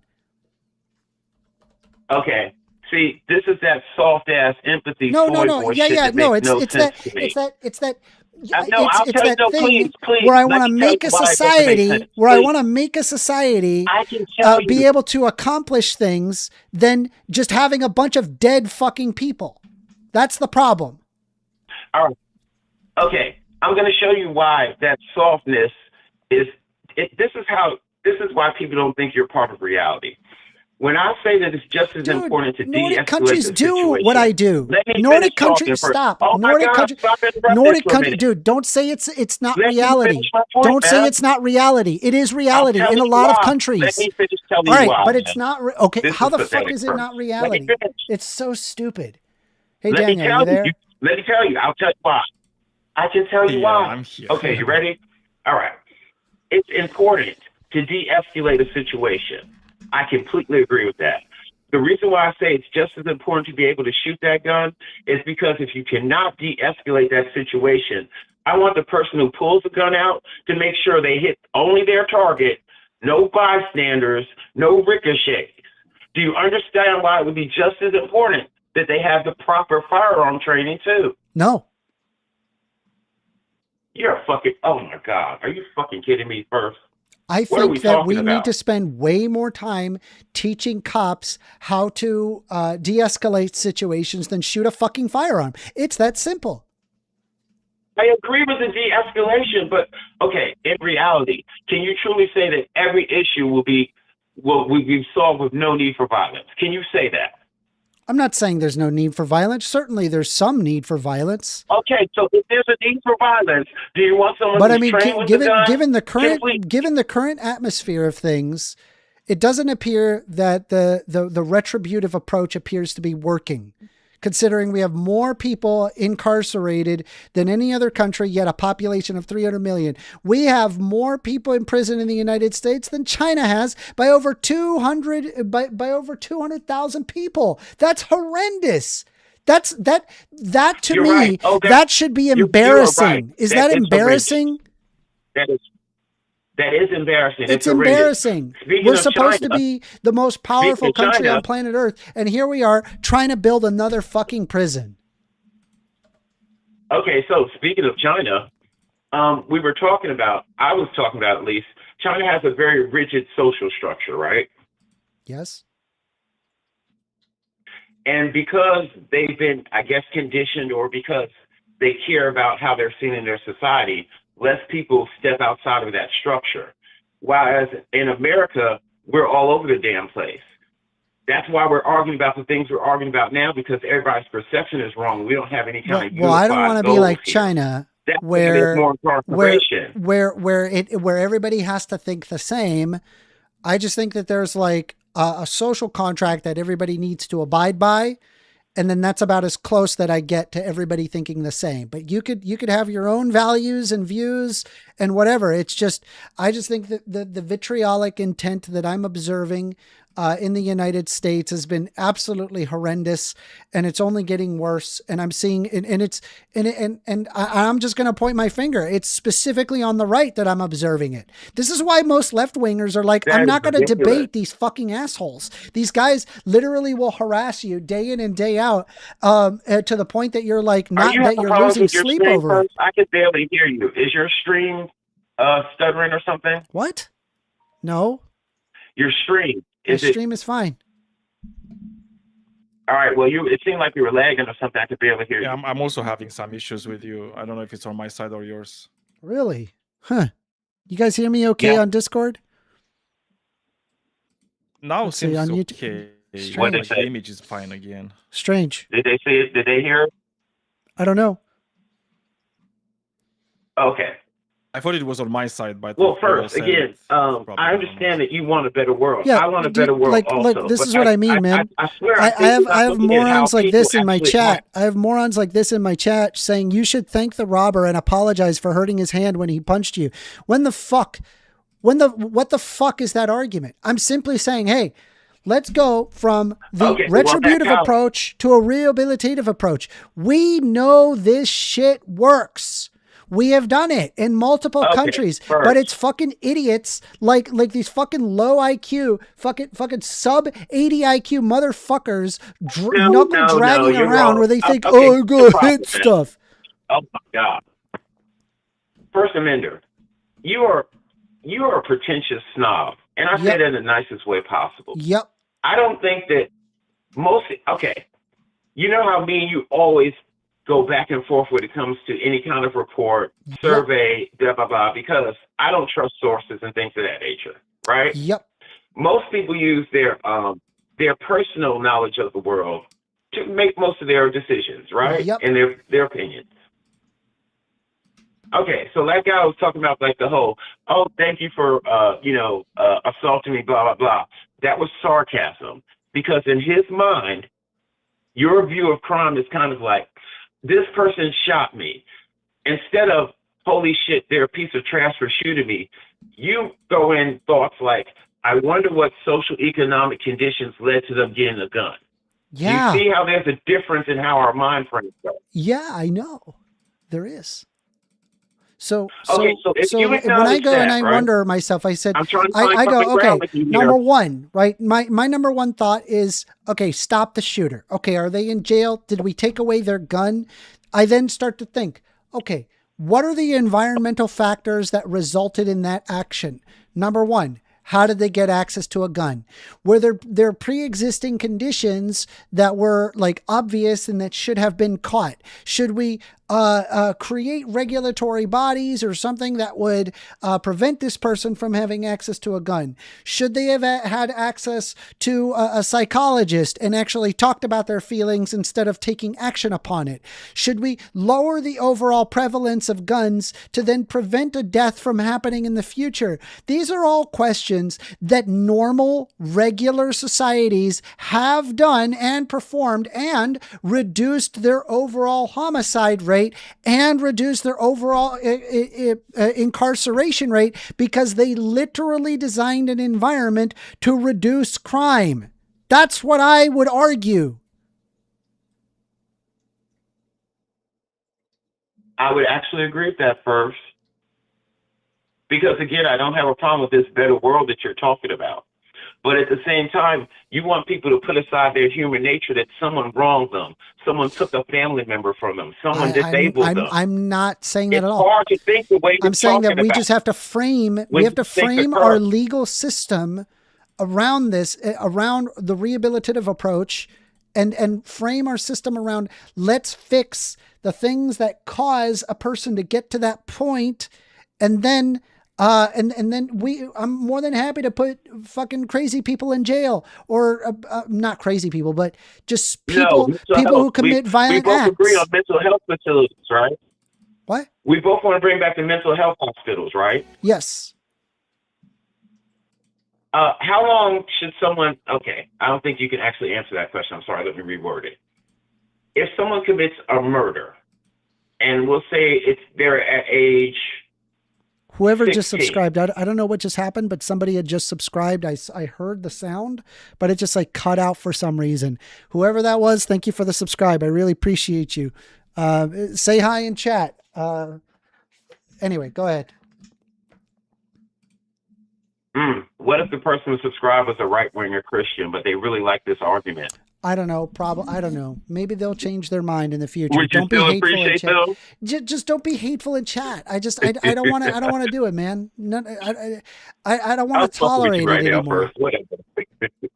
I'm sorry. I mean, that's just where I'm at. I believe that. I get you, but actually, I'm sorry.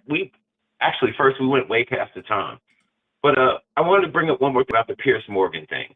Okay. What I'm saying to you is, if you want to reconnect. Reconnection successful. Okay, I think it's picking back up. First, I'm gonna go get something to drink. I'll be right back. All right. You hear me? Yeah. Are you there? Yeah, I was gonna go get something to drink. Are you back? Tell you what, I'll talk to you later. Okay. Well. All right. Later. First, I'm gonna be in the comments talking shit. Okay. Well, follow the rules. Don't be fucking transphobic. Bye. Who knows what that is with your definitions later. You're on the line with First Amender. Yeah, can you hear me? Yep. Sorry, I got to mute you on. Okay, let's go. Yes, First Amender. My question is, are there any differences with culture? Yeah. What are those differences? Clothing, the way you dress, your values, the religions you follow.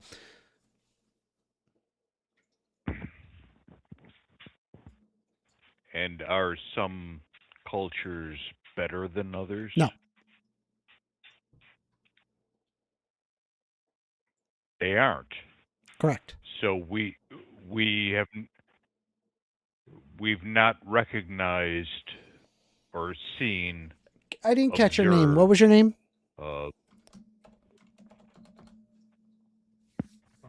My name's Pistol Pete. All right, Pistol Pete. What about culture are you concerned about?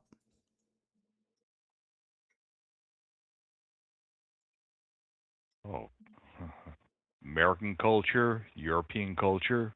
Sick. I love the amalgamation, the nice melting pot of American culture. That's in fact where the basis of a lot of my arguments come from. I would also, well, I wasn't done, but thanks for interjecting. I would also say Asian culture, indigenous, the culture of indigenous peoples, right? Okay. I mean, that's beautiful. They lived off the land, right? Yep. And they were homogenous. Were they No. homogenous? No. No culture Right. has been homogenous, unless if you're talking about like the Sentinelese people or like Aborigines. There really is very little, if any, homogeneity. You can actually pull up your genetics. You could do a genetics testing chart on things like 23andMe. Almost every single person on planet Earth is a mutt at this point. Why would anybody submit their DNA to a corporation? Millions of people did. No, I'm asking you why would. So they can find out their genealogy. Okay. And is that a good thing or a bad thing? There's nothing wrong with it. I'm just pointing out that this idea of like an ethnically homogenous culture is total fucking nonsense. Doesn't exist. Unless if you're talking about like secluded groups of people, almost everybody is not that. So there's nothing wrong with giving your DNA to a corporation? I mean, it's up to you to do that. Regardless, if anybody in your family does that, you've already got your information uploaded. All it takes is one member of your own family to do it. One family member? Mm-hmm. Yep, because you're closely related to that family member. Oh. So it's not even necessary for me to submit my DNA? That's correct. If a family member has. The government and the corporations already have my DNA? They may, if you have a close by family member that has done it. And do you think that's a good thing or a bad thing if the government has our DNA? I mean, I think that there should probably be regulations on that to ensure that people aren't taking advantage of that from I mean, I guess it's possible that somebody like a government agency could start to be concerned about people's ethnicity and using these DNA tests as a way to discriminate against people. That would be really fucked up. Like the Germans did? Yep.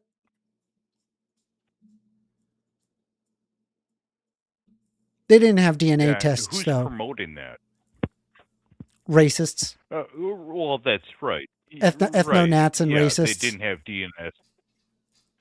Yeah, they did by phenotype. Sorry, give me a second. But I mean, guys with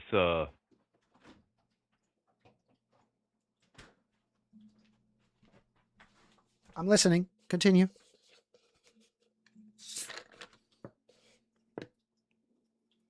a delay on the video, and Yeah, right, you wanna mute we're that. back.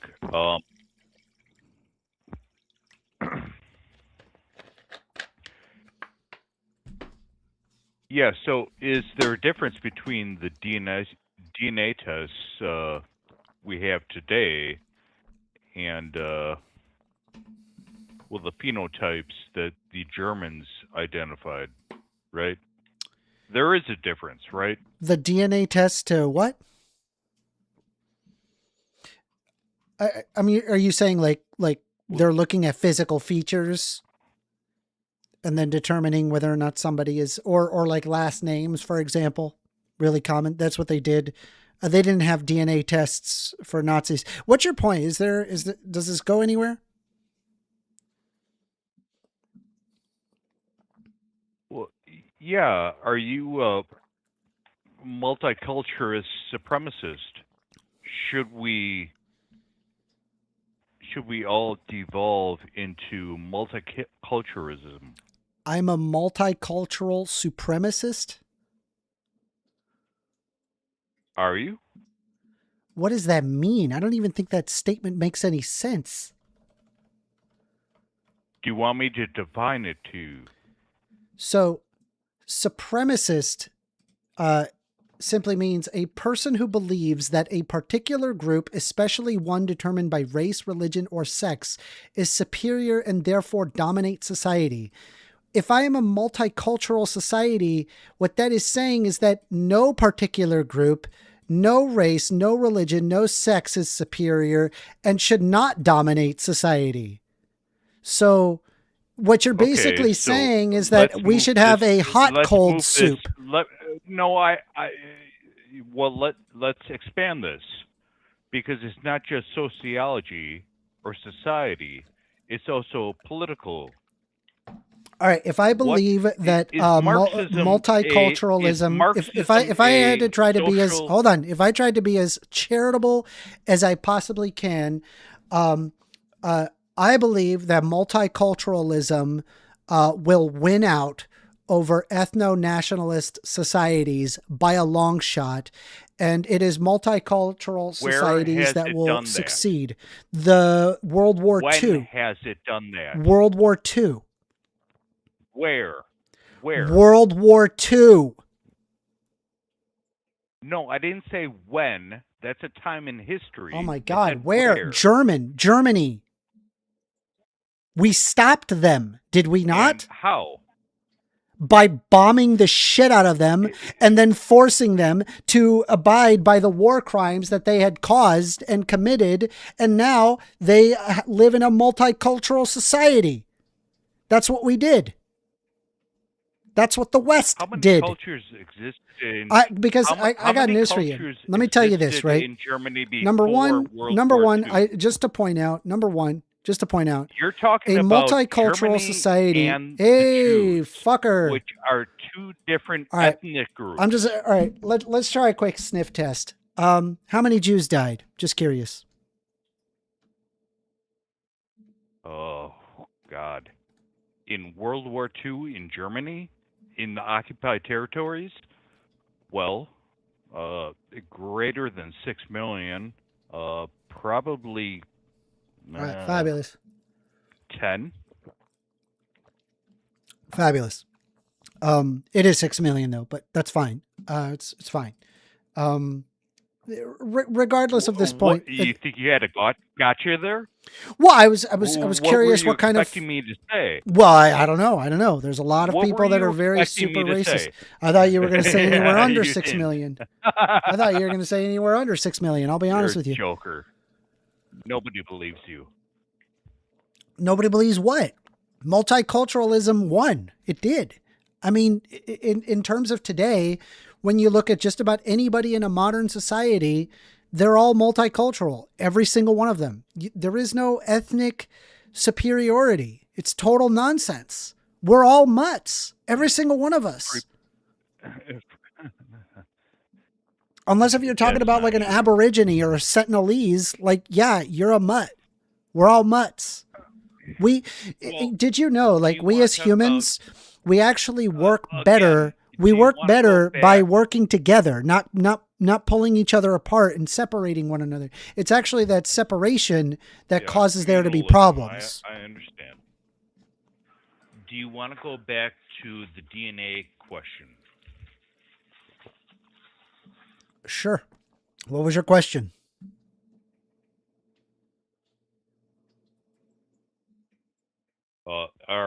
Who's superior? Nobody is superior in terms of DNA. Correct. And what does that leave us down to? Culture, maybe? I mean, we can look at the differences of culture, but I'm perfectly okay with there being lots and lots of culture. I think it makes society better to have lots and lots of culture. And are some cultures better than others? No.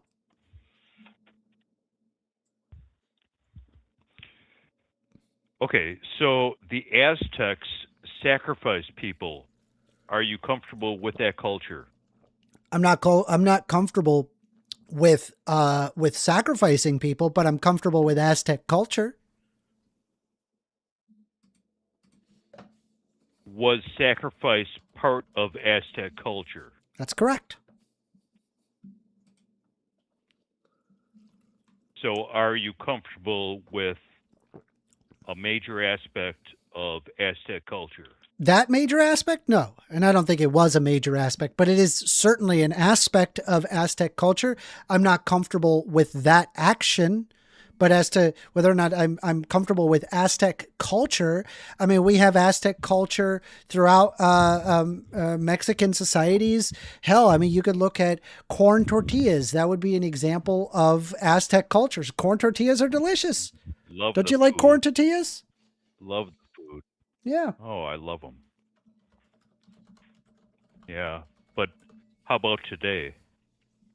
Yeah, there's nothing wrong with Aztec culture. Would you sacrifice?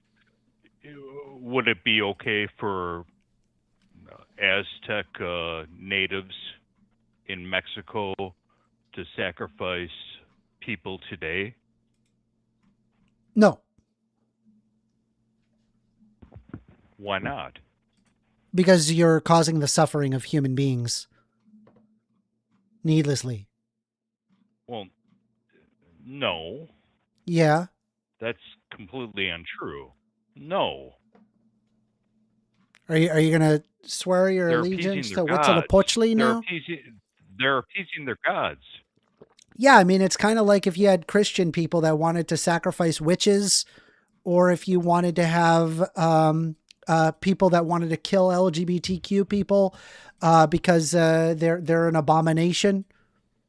It's completely disgusting. Well, every single one that wants to destroy human lives in the name of their God, right. Based off of, by the way, a thing that we can't empirically show to exist. It's disgusting. But does that mean get rid of all of Christianity? Get rid of all religion? No, it doesn't. I think you could worship whatever you want. I just think that there's like a stopping point. First Amender, witches aren't being killed today. But they were. They're being lifted up. But they They're were, being though. lifted up. But they were.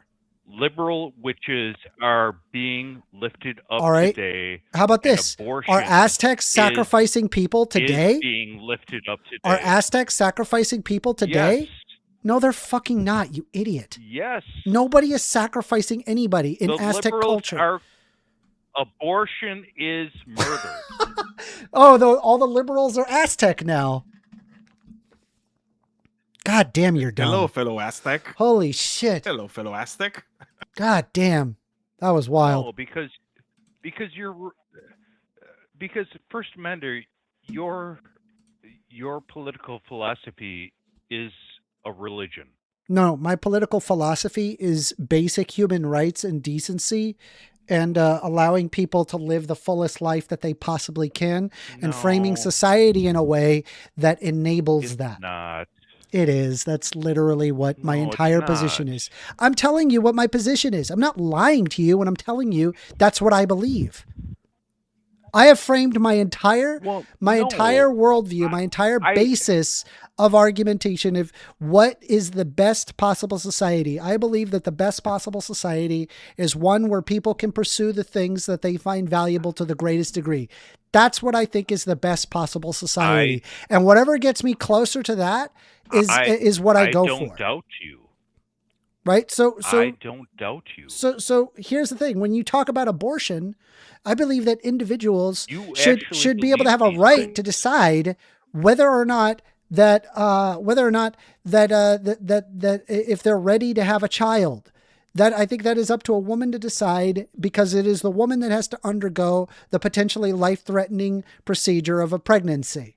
So yeah, that once again, her life is put into her hands in that moment. Life-threatening procedure. Correct. All pregnancies are potentially life-threatening.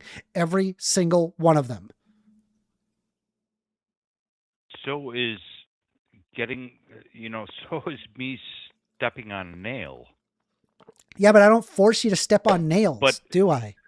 But pregnancy... No, I don't force you to step on nails. Wouldn't it be a horrible society? Hold on, wouldn't it be a horrible society if I forced all men to step on nails? Wouldn't it be a horrible society? I'm not forcing. What if I put nails in front of your doorstep and I'm saying, listen, I'm not forcing you to step on the nails, but you accidentally stepped on the nails. What if I made it a law that says put nails on the front doorstep of every single man? You're not going to let me talk, are you? I'm just pointing out the absurdity. Gotcha. I'm pointing out the absurdity of it. Who's forcing a woman to have sex? Oh, okay. So you're going to use the child as retribution. Dude, I'm telling you, dude, every fucking time, Daniel.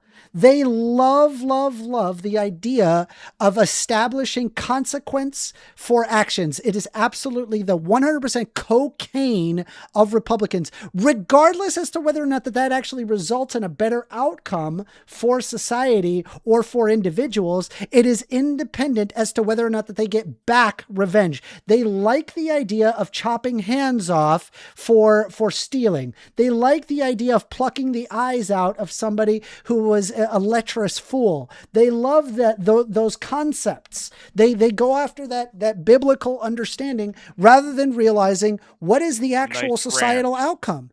Another rant. You're not engaging. No, they're crazy, and it's almost always like men, right? Like Republican men. Yeah, and then they always want to point at other. They also want to point out at other men as well, or they like to point fingers at other people, despite the fact that a majority of violent crimes are caused by men. They do not. They never establish any amount of responsibility or establish that very clear correlation. In prison. Well, not real men, Not real men. Did you have anything else for me, Pistol? I don't know, man. I think you got to rethink your worldview. I think like the outcomes of your society would be worse off than mine. It would be all violent crime. All violent crime are committed by men. I said over 90% of violent crimes are committed by men.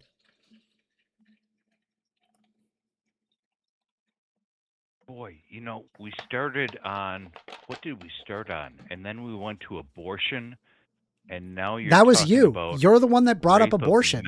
Like a fucking crazy person. When we were sitting there talking about Aztec sacrifice, and I said, do Aztec sacrifice happen today? And you were like, yes, they do, actually, like abortion. You remember that? Where you said that really retarded thing?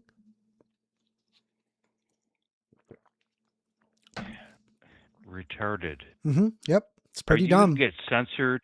Are you going to get struck down for saying that on YouTube? Nope. We're all adults here. Boy, this is an 18+ YouTube channel.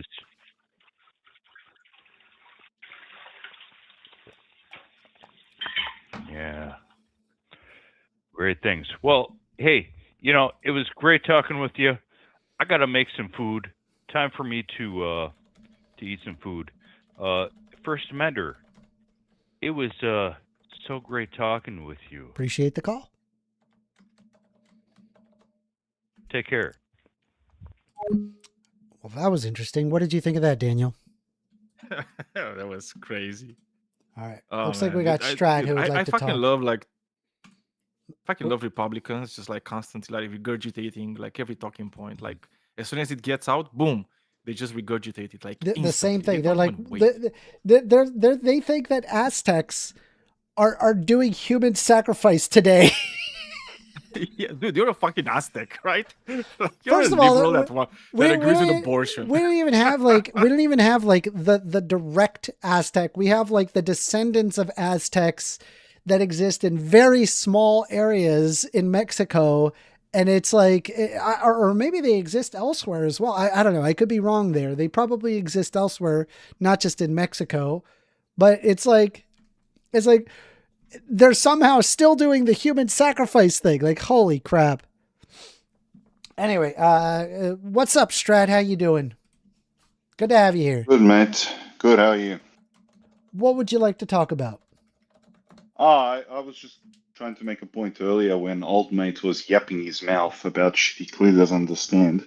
I was just going to make a point, like with the Aztec sacrifice thing, it's like, that's old conquistador propaganda, largely. I mean, yes, they did practice it, but it was something that was like with nobility. It was certainly not among the common population. It was mainly for, in terms of punishment, and yes, at times it would be appeasement towards God, but it was something nobility, a very small fringe of the population practiced, and it was blown out of proportion by as I said, the conquistadors. Because, they're trying to portray these people as savages. Yeah, because they're savages, we're righteous.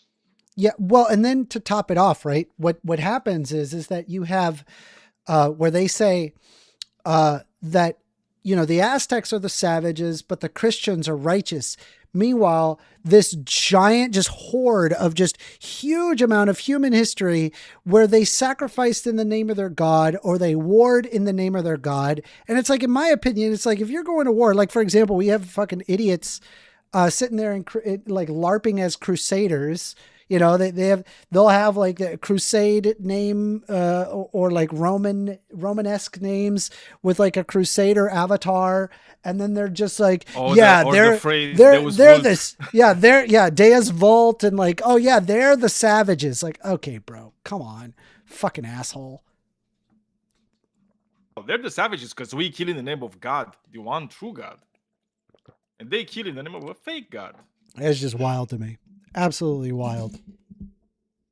No, I think that was the point that I was just trying to make, because I just found that to be laughable and ridiculous that old mate is like falling for that propaganda still to this day. I think that's largely being debunked. I would hope so. Now, okay, so I did pull up human sacrifice in Aztec culture because I want to make sure that we're at least fair about it. And this is just straight off of Wikipedia, so I don't think it's a biased source. Saying human sacrifice was a common practice in many parts of Mesoamerica. The rite was not new to the Aztecs when they arrived in the Valley of Mexico, nor was it something unique to pre-Columbian Mexico. Other Mesoamerican cultures, such as the Purépeches and the Toltecs and the Maya, performed sacrifices as well as, and from archaeological evidence, it probably existed since the time of the Olmecs, 1200 to 400 BC, and perhaps even throughout the early farming cultures of the region. However, the extent of human sacrifice is unknown among several Mesoamerican civilizations. What distinguished Aztec practice from Maya human sacrifice was the way of which it was embedded in everyday life. Around 1521, when the Aztec capital of Tenochtitlan fell to the Hernan Cortez's troops, Cortez's and the other European explorers and conquistadors made observations and wrote reports about the practice of human sacrifice. Bernal Diaz del Castillo, who participated in the Cortez expedition, made frequent mention of the human sacrifice in his memoir, True History of the New Conquest of New Spain. A number of secondhand accounts of human sacrifices were written by Spanish friars that relate to the testimonies of native eyewitnesses. The literary accounts have been supported by archaeological research. Since the late 1970s, excavations of the offerings of the Great Pyramids of Tenochtitlan and other archaeological sites have provided physical evidence of human sacrifices among the Mesoamerican peoples. As of 2020, archaeologists have found 603 human skulls at the Huey Zompantli in the archaeological zone of Templo Mayor. Now, with that being said, imagine, right, the millions and millions of lives lost in the name of religion, all across the West in the name of Christianity. I mean, it's really no different. Obviously, condemn instances of needless bloodshed, whether it come from a Christian god or Huitzilopochtli, is independent.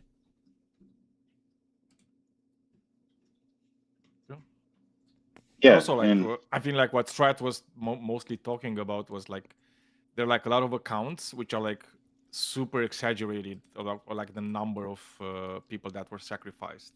Right? There was like this story where they said there was like this continuous sacrifice for like a few weeks or something, right? Where they just kill like thousands of people like every day, which is like total nonsense and is uncorroborated by any like physical evidence. So yeah, they did do human sacrifice. That's nobody is contesting that. It's just like the level, which is usually exaggerated, just for the purpose of like making them look like barbarians, that needed to be civilized by the white men. Now, by the way, get this. Because of that video that I did with the debate, the live debate that I had with Aaron Ra for Is Christianity Logical, it just soared me tons and tons of subscribers. And we are now officially 11 subs from 1,000. Isn't that wild? I'm going to have to do the 1,000 subs special. Oh my God. You're going to need to drink something nasty. It's going to be, no. So it's going to be fun. Everybody is going to love this. You're going to love it. So basically, okay, we're going to invent the debate woke liberal mascot. And I'm going to start, I'm going to draw like a skeletal structure. And what I'm going to do is I'm going to type in the comments. All right, give me one item. You have to give me one item to put on the mascot. Just one descriptive item, right? And I will just write, okay, give me your item. And then the very next item, whatever it is, no matter what it is, just draw it.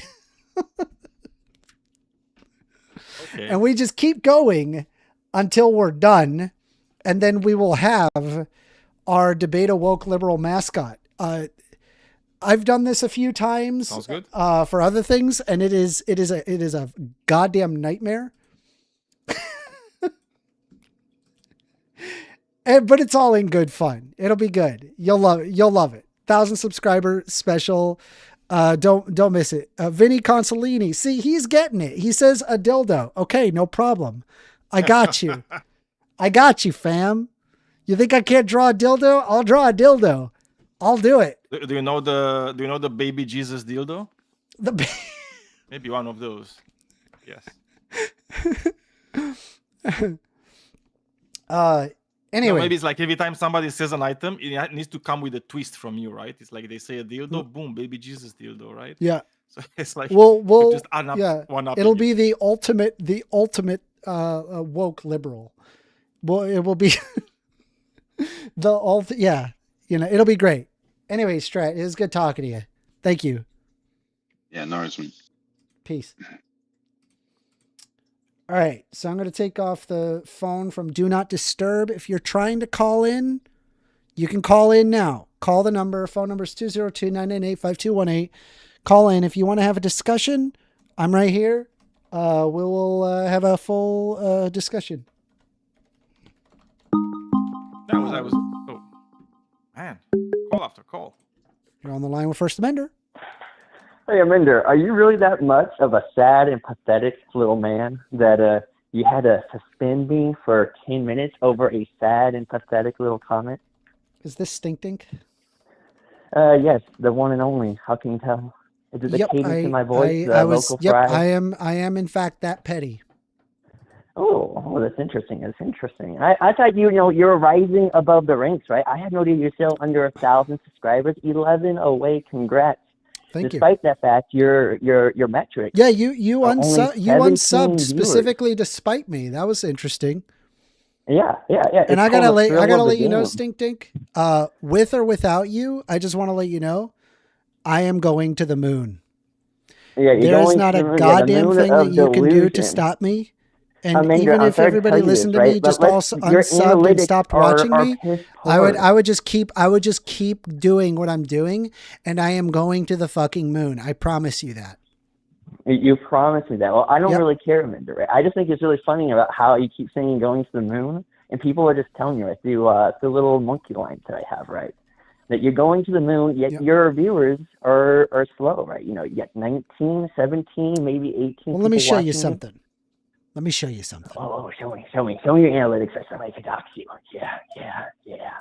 Oh. So, I don't think I was taking, when I had first created this account, First Amender, it was initially to advertise my website, firstamender.com, which, by the way, it is still open. I'm still actually paying for it because it was kind of like a cool pet project that was dictated around wanting to argue for free speech. And it was basically just a blogging platform where you could just write whatever you want, and then I would just host. Yeah, I know the story. I know the story, Amanda, right? And I went several. Listen, the point is that I'm trying to say is that I went. My favorite Hebrew in the world. Hey, Stinkdink.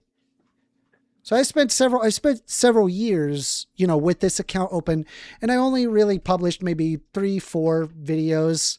And then you remember the entire time with Debate Politics, where I probably posted another, maybe another 10 videos over the course of several years. I never took it seriously. And then time came in March of 2024 where I said, I am going to actually try to make this an actual channel. And that was roughly a year and a half ago. March of 2024. And it keeps climbing. And it's gonna keep climbing. And with or without you, it's going up. I don't know. I see a little bit of stagnation in that one social play bar for monthly gain subscribers. Ooh, around October 2025, there's a little dip, right? And then that one. Okay, yeah. I'm talking about slightly less subscribers. I'm doing. It's doing great. It's higher than ever. This is going up, my dude. It's going up. Difference, right? Monthly gain views versus monthly gain subscribers, right? I'm looking at your subscriber number. I'm looking also at your total live viewership, right? Because I have other analytical tools that I use at my new job of Google. Analytical. Your new job at Google. Look at you. Yeah. Now this is kind of boring. I didn't. Yeah, you sound like an amazing janitor. Now, please, I didn't want to really go over like any amount of this like conceited crap. Rather, what I would want to do is that if you wanted to actually discuss a particular topic, what is it that you wanted to talk about? I know. I just want to talk about that because I just think you're acting like a dark side Phil, right? At this point. Okay. Right, you're that disappointed that I don't really engage in debates? I've been away for a bit, right? But I saw your stuff recommended. I thought it was really fun. Was there anything that you wanted to? That was it, huh? Just.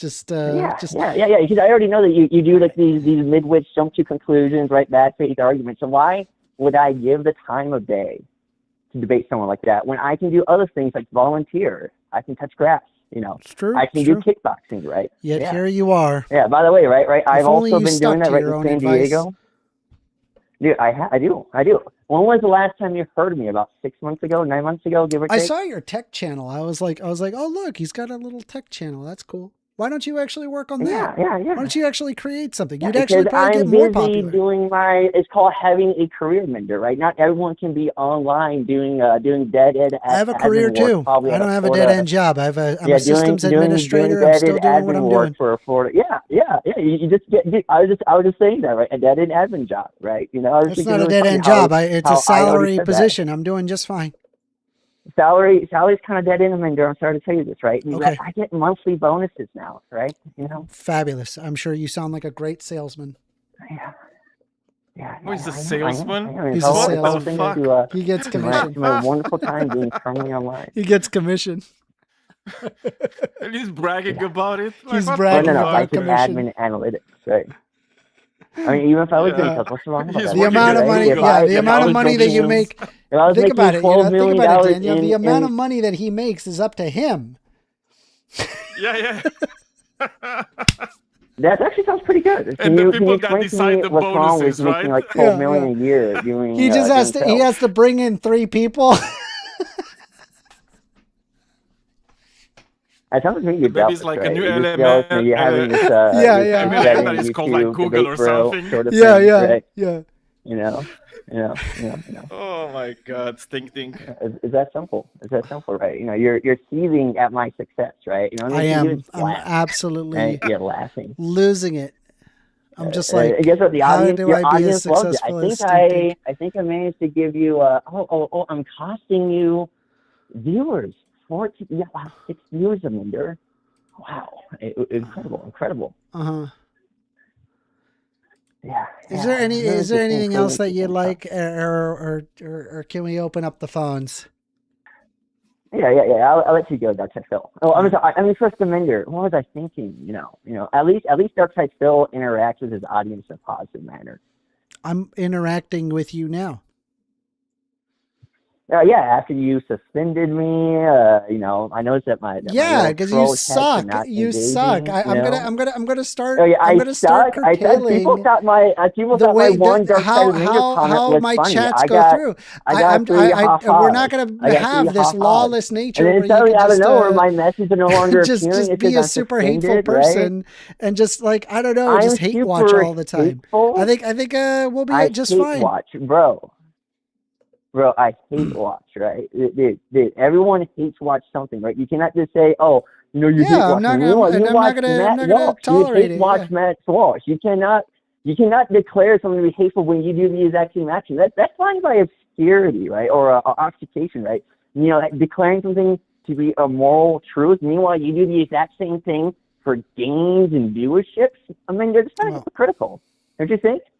No. I remember you telling me a long time ago how you are an honest person, right? Yep. You know, you don't lie, yet here you are. You're doing this thing that shows that you are dishonest. I don't know how that makes me dishonest at all. Nor do I see it as being hypocritical. You want someone to follow everything down to a moral T that you subscribe to. Yet meanwhile, you're watching Matt Walsh. I don't argue that everybody should agree with me. And not only that, right, after you've done doing to Matt Walsh, you download his video, you make content off of it, and then you decry. You say, oh, the little Matt Walsh haters that I rage baited, right? You know, you rage bait by them, making people hate watch you, and they comment to your comments, right? And you revel, right? You revel in being the victim. I think it's adorable. I think it's really cute. Okay. I think it's lovely, right? You know, you have sunk to my level, Minder. I think it's wonderful. That's why I don't mess with you anymore. I don't know if I want to go that low, but okay. You are a chuddier version of me. I think it's wonderful. All right. Good talk. Yeah, good talk. By the way, no anonymous calls. Normally I'm not against anonymous calls, but it's been nothing but pranks from the anonymous callers. So just know that your phone number will not be looked up or anything. No anonymous calls. Be a human being and show that you're an actual human being and not some random troll. Hold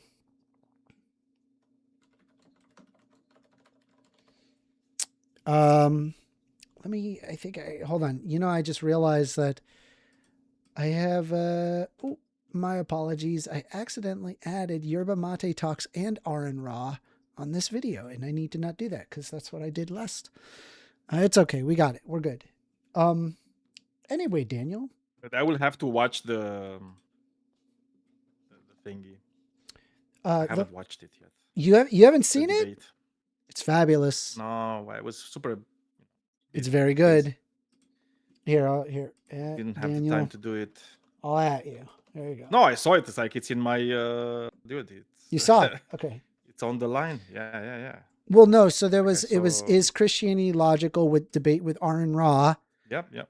And here I recommend going to my channel, taking a look at my live, and you will actually have. It's already time stamped. There's a beginning debate, opening dialogue, closings, and Q&A, as well as an after show discussion. Yeah, I saw that. So I recommend, I personally like the open dialogues. Those are my favorites. But I mean, if you really want to be comprehensive, for sure, you're just going to need to see it at beginning debate.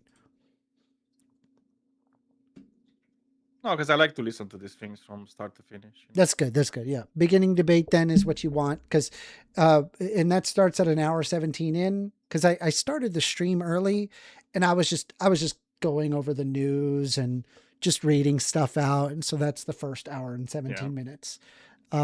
Afterwards it's, it's the discussion. And, I mean, me personally, I think it went really well.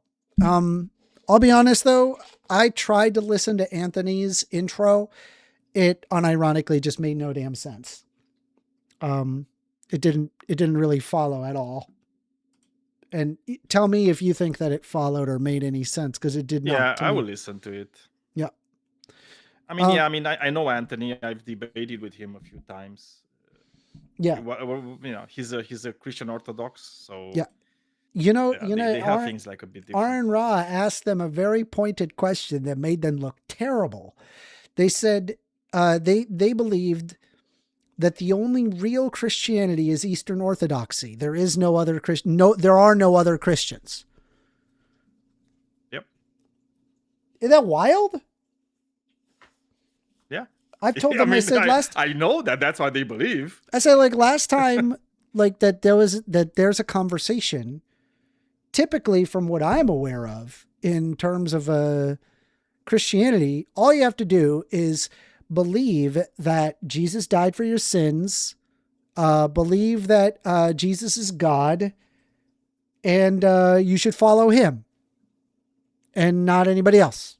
And that's how you get to God and heaven and all those things. That's what I always thought that's what Christianity was. But they went further beyond, where they're like, no, not you also have to agree to this very specific portion of the schism of the 1200s. Like, bruh, the great schism, if you will. I mean, they obviously they believe they're the true church. Of course. Right? Like it's everybody even else. The name Orthodox, right? Yeah. Is the right belief. Yeah, it's the correct. Right? Yeah. That's what it means. It's the Stupid. Orthodox Church. It's the right belief. That's just dumb. All right. Man, I got a call, but it was another anonymous. If you plan on calling, just call in. Please, no anonymous calls. Every time. Let's see here. Awolthoughts says First Amender Alpha Eagle did another video on you. Let's watch that. Dude, it was so cringy.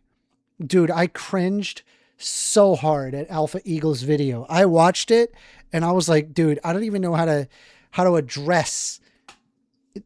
There's so much wrong with it. And honestly, I'm just like, I'm done. I'm done. I'm done with Alpha Eagle. This dude is beyond repair. He has to grow as a person in order to remove his brain rot. I mean, it's too much.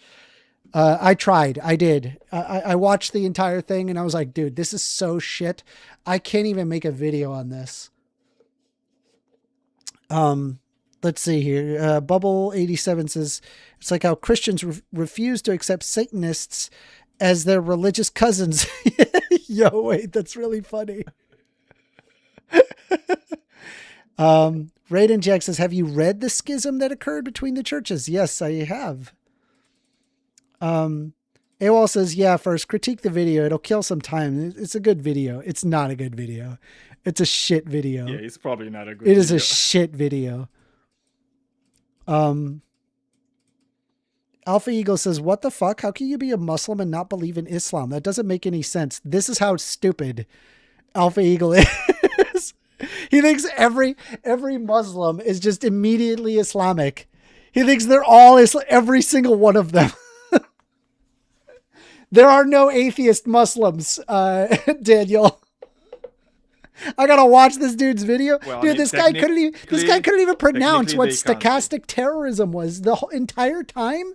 Where he was saying stochastic terrorism is fake, number one, and that he was also saying it as skulltastic terrorism. I'm like, what is wrong with this guy? Is he okay? He's a great person, I bet. We are taking calls, by the way. Phone number is 202-998-5218. Call in.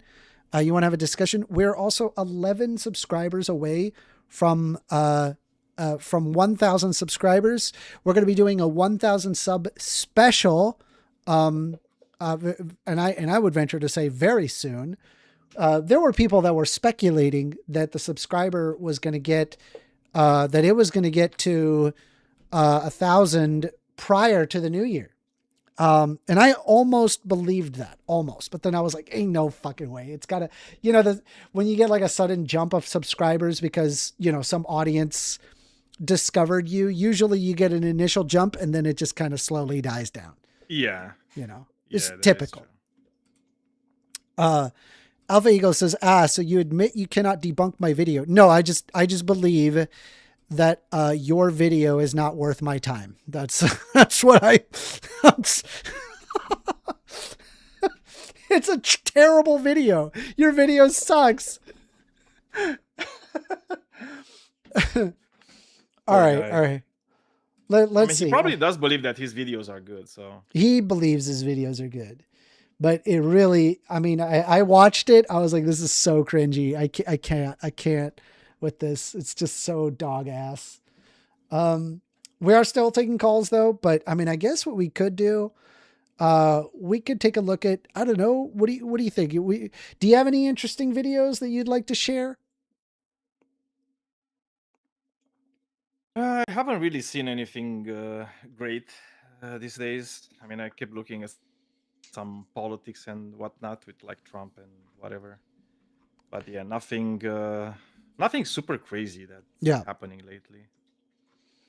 Except for like the usual, like absolute horrible things that they keep doing. I don't know. Do you think they're like bombing Venezuela? What are they going to do with Venezuela? I certainly hope not. I hope nothing happens. But the United States has been at war almost isn't it been like almost every single year the United States has been at war with somebody. Yeah. That's the thing, right? I don't know. It's not going to end well, unfortunately. Let's see here. For both the Americans and the Venezuelans. So let me pull it up here. From Washington's blog, how many years has the United States been at war? The U.S. has only been at peace for 17 years total since its birth. So I have reproduced a year-by-year timeline of America's war, which reveals something quite interesting. Since the United States was founded in 1776, she has been at war 229 out of her 246 calendar years of existence as of 2022. In other words, there were only 17 calendar years in which the U.S. did not wage any wars. No anonymous callers. Call in. You have to not be... You have to not be a troll. You have to call in if you plan on actually having a discussion. Phone number is 202-998-5218. No anonymous callers. I'm denying anonymous callers. Pick any year since 1776, and there's a 93% chance that America was involved in some war during that calendar year. No U.S. president truly qualifies as a peacetime president. Instead, all U.S. presidents can be technically considered war president. The U.S. has never gone a decade without war. The only time the U.S. went 5 years without a war was between 1935 and 1940, which was during an isolationist period in the Great Depression. So let's see here. America's war history, a year-by-year timeline. 1776, American Revolutionary War. The Chickamauga Wars. How do you say that? Chickamauga? Chickamauga. Chickamauga? Yeah. Second Chickamauga Cherokee War. War and the Pennamite Yankee War. And it looks like that continued all the way to 1783.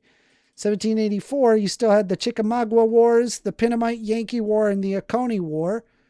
And then we had more Chickamauga. What is the Chickamauga Wars?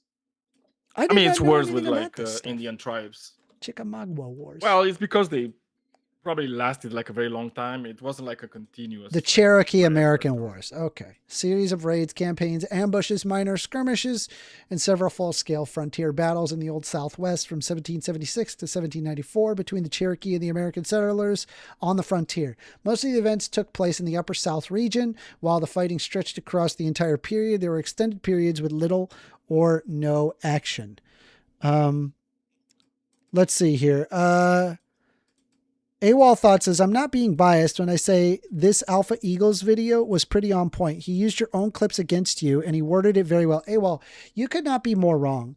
Alpha Eagle, unironically, here, I'll tell you what. Just for you, I'll provide you this portion. So Alpha Eagle went out of his way to point out First Amendment hates free speech, right? Talked about stochastic terrorism the entire time. By the way, saying skulltastic terrorism. And he said that First Amendment wants to censor people on the basis of stochastic terrorism. And saying that I hate free speech on the basis of stochastic terrorism. But check this out. I actually watched the entirety of your video.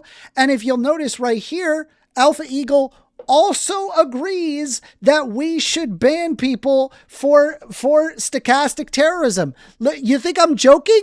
Check it out right here. Stochastic terrorism, or what I call incitement to violence. I do. I think all of them. All right, hold on. Did you hear that? Let's go back a little further.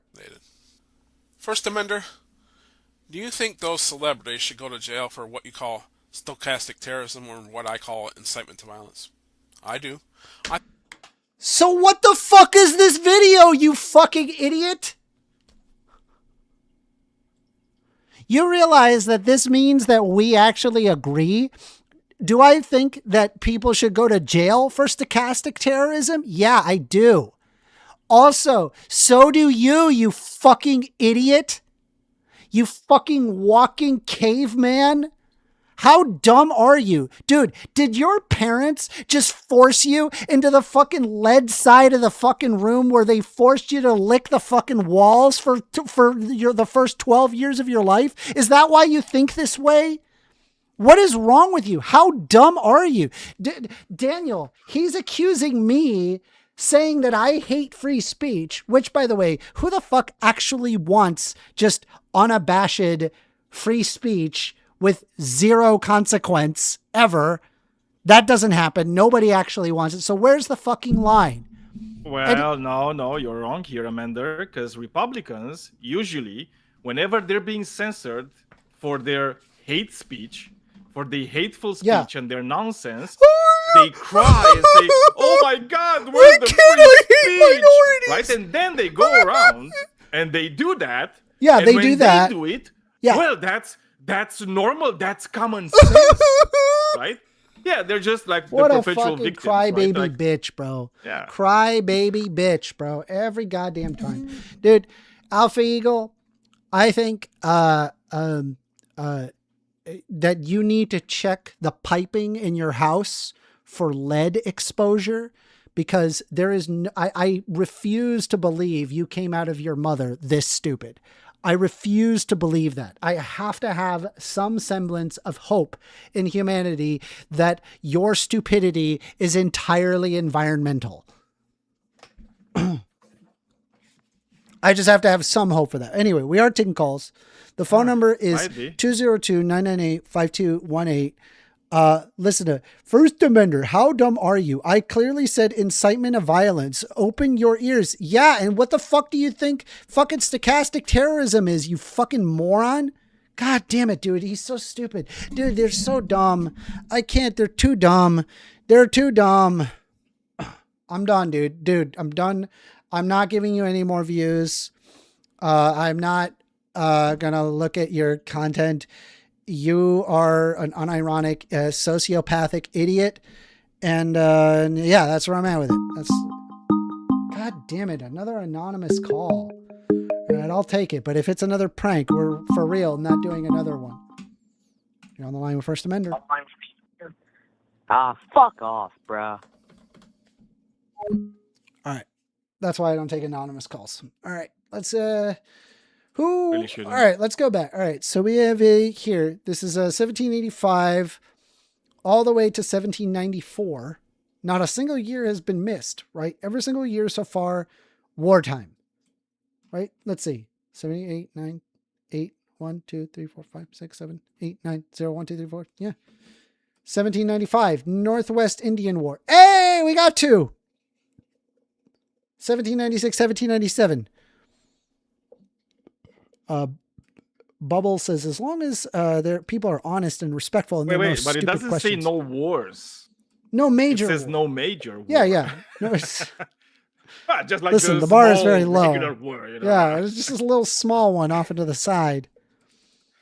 Exactly. What is the quasi-war? What are these? The quasi-war. What is the quasi-war? But not really. What is the quasi-war? It's like, God, I need to learn more about American history. Because, like, here's the thing, right? Like, I read a book. Of the French Revolution. Okay. Quasi-war, undeclared war from 1798 to 1800 between the United States and the French First Republic, and fought almost entirely at sea, primarily in the Caribbean and off the east coast of the United States, with major action in the Indian Ocean and Mediterranean Sea. In 1793, Congress unilaterally suspended repayment of French loans from the American Revolutionary War, and in 1794 signed the Jay Treaty with Great Britain. Then engaged in the 1792 to 1797 War of the First Coalition, France retaliated by seizing U.S. ships trading with Great Britain. When diplomacy failed to resolve these issues, on October 1796, French privateers began attacking all merchant ships in U.S. waters, regardless of nationality. Cool. Because, the French helped the Americans to get their independence. And the Americans, once the French Revolution happened, they decided, well, we're not going to give the money back now. And now we got the next one, the first Barbary War. What the hell is that? Dude, I don't know these. I mean, you don't have to. The First Barbary War, also known as the Tripolitan War, and the Barbary Coast War, was a conflict during 1801-1815 Barbary Wars, in which the United States fought against the Ottoman Tripolitania.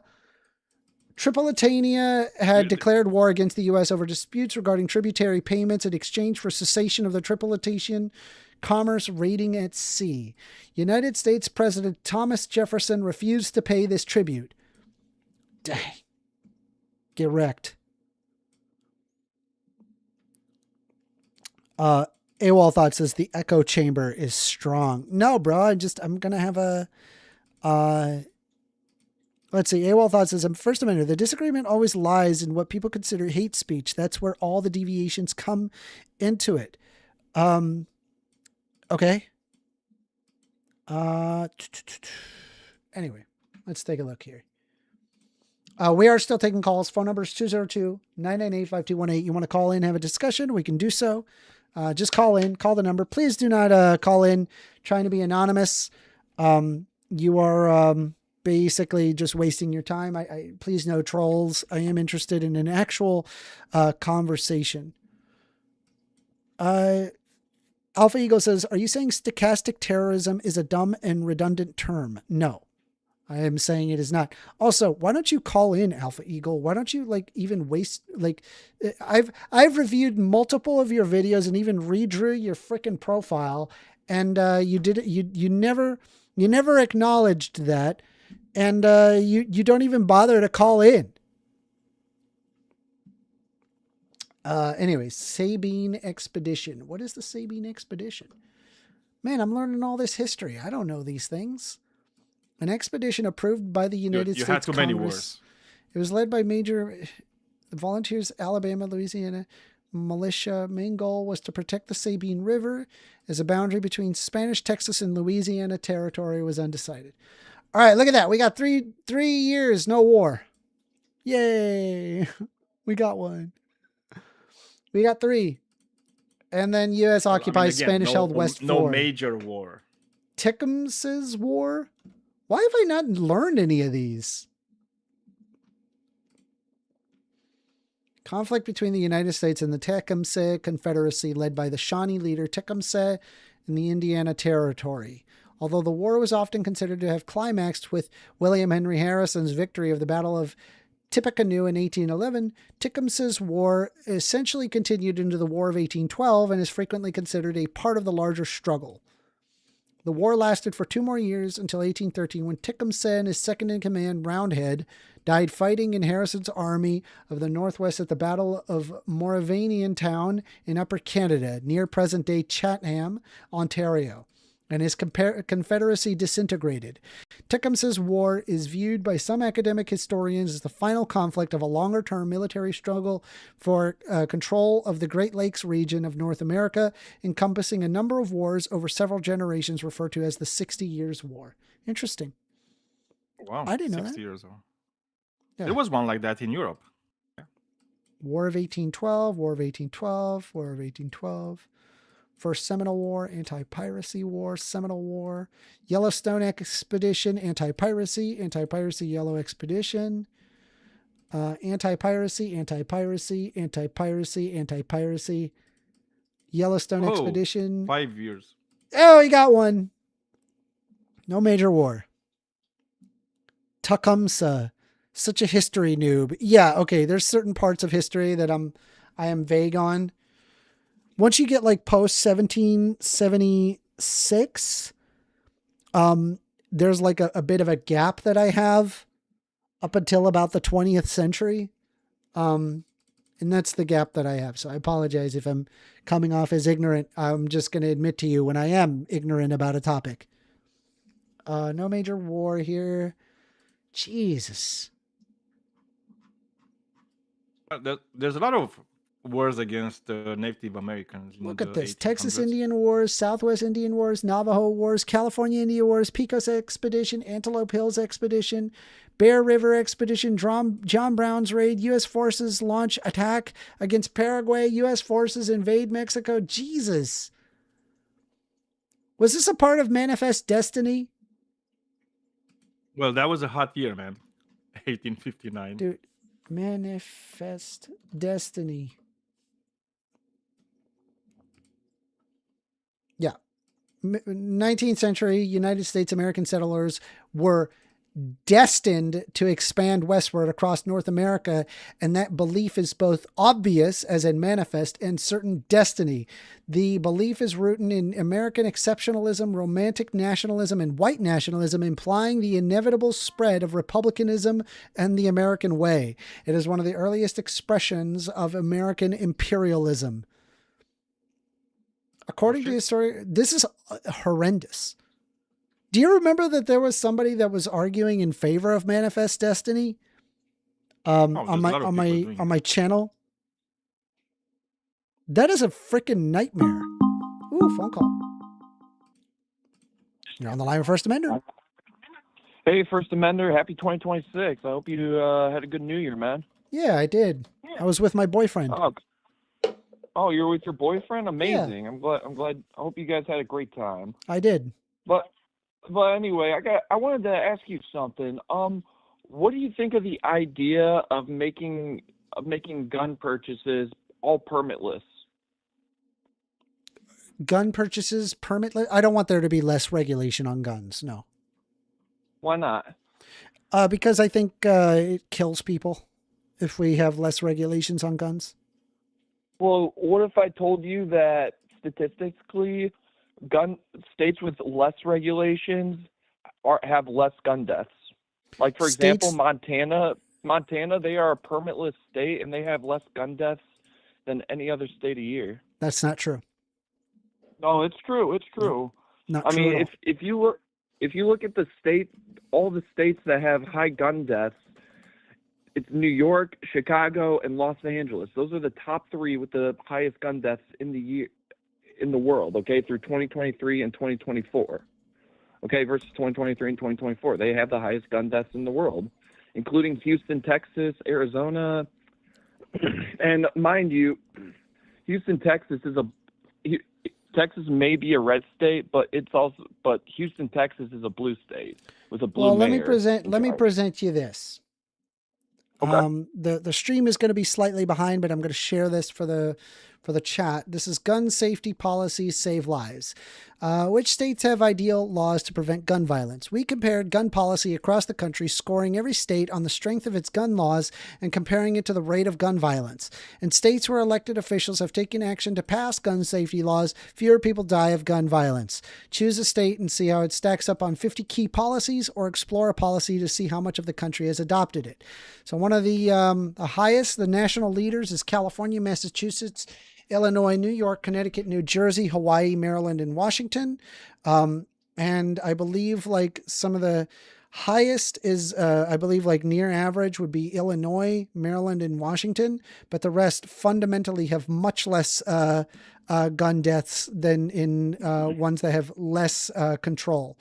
There are national failures here: Kansas, New Hampshire, Kentucky, Alaska, Missouri, Oklahoma, Arizona, Wyoming, South Dakota, Georgia, Montana, Arkansas, Mississippi, and Idaho, all of which have very little gun regulation in those states.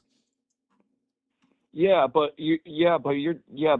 when I'm talking about gun violence, I talk about cities specifically because that's where most of the violence are happening. Yeah, that's where the most people are. So it makes sense that's where violence occurs. Yes, and most of those cities have strict gun laws. Okay, look, there's a difference between. Have you ever heard of where even the strongest system cannot protect against a state from its neighbor's weak laws? Have you ever heard of that? Sure, I've heard of that. Because it's true. You're correct, right? Notable strong, like for example, Illinois and Maryland remain plagued with high gun violence in their biggest cities, in large part because they are targeted by traffickers. Indeed, outsized share of likely trafficked crime guns recovered in Illinois begin their journey with states with weak laws. And in Virginia, which had weak gun purchase laws until 2020, has long been a top supplier of gun crimes, coming into Maryland. And at the other end of the scale, New Hampshire has an unusually low gun death rate compared to its weaker policies, in part because it is buffered by robust laws among the states in the other regions. Did you know that? Yeah. But you're not accounting for the fact that they put restrictions on concealed carry. But here's the thing. You said earlier that gun violence rate is higher in areas that have more gun control. But that's not true. Empirically speaking, no, New York has very little gun crime. New York has stunningly low gun crime. Really? It is number 4 in its gun law strength, and its gun violence rate is among the lowest at 4.7 per 100,000. It's one of the lowest.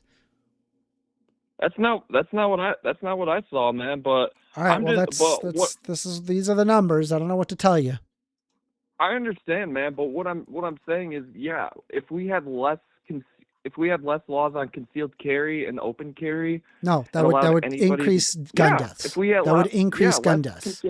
More concealed carry increases gun death. No, it doesn't. Yes, it does. Okay. What about Montana? What about Montana? I've been to Montana. They have both permitless. They have permitless gun laws there, man. I mean, I can pull up Montana if you want. They have extremely high. They're number 47 in their country for gun law strength, as in they're some of the lowest, and they have an extremely high gun violence rate, much higher than in New York. Really? How many people die a year in Montana compared to New York? 21.5. The national average is 13.7. So they're higher than normal. Montana has some of the worst gun laws in the country and is an especially high rate of household firearm ownership. The Treasure State has one of the highest rates of gun suicides in the country. Montana's state legislature has repeatedly made the state's weak laws even weaker. In 2021, state lawmakers eliminated the permit requiring for carrying a concealed gun in public and required colleges and universities to allow guns on their campuses. That sounds awesome. Yeah, and it's resulted in more death. You said that it results in less death. It's not less, it's more. But who? Okay, it's but not less, it's more, right? You agree with that? It's more, right? Yeah, but you're not answering my question. It's not less, it's more, right? Do you agree with that? That it's more? Well, again, you're not answering the question. It's not less, it's more, right? Do you agree that it's more? Why can't Republicans answer questions? I'm trying to answer. Look, I'm gonna answer your question, man. But I want to know how many people a year die from guns in Montana. You still haven't given me that. It's answer. 21.5 per 100,000 residents. Okay, so you're saying 21% of the population gets shot there? Daniel, What is he dumb as shit? What is happening to him? Help these lead lickers, dude. I swear to God, where is the lead lollipops that they're licking? All right, one more time. 21.5 per 100,000 residents.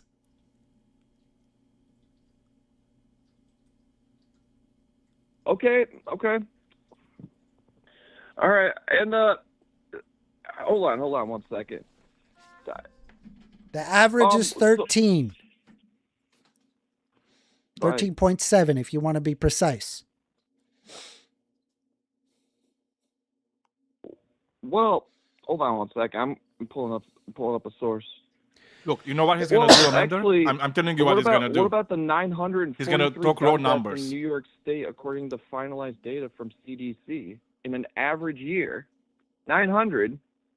So you're telling me there's more gun deaths in Montana than there are in New York? The national average, the gun deaths per 100,000 residents. Are you going to talk about raw population numbers? Yeah, I want to talk. Yeah, that's You're a fucking idiot, give dude. Me, How do you sit there and compare one of the most populous regions on planet Earth and then compare that to one of the least populated and then go, see, there's more in New York? No, dude, it works on a per capita basis, you fuckwad. Because they have less regulations, man. That's why. No, yeah, there's less regulation, which then results in more gun violence. That's true. I have to disagree, man. I think we should permit the Second Amendment. Everybody should. Question. How many more? How many more what? How many more guns do you need for it to work? What's the magic? What is the magic number? We have more guns per person in the United States than any other country on planet Earth. How many more guns do we need to to fix this high gun violence rate?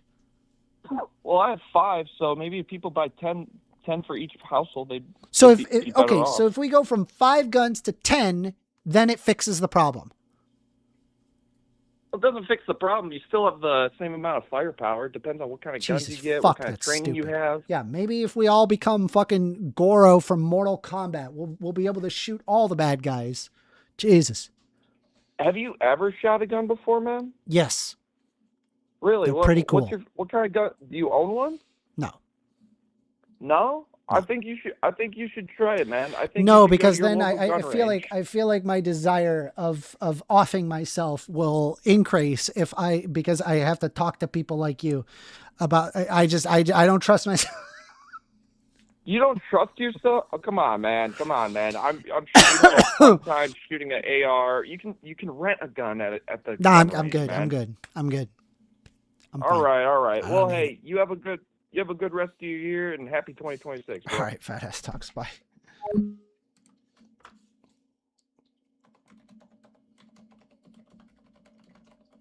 Guns. Told you he was going to go for the raw numbers.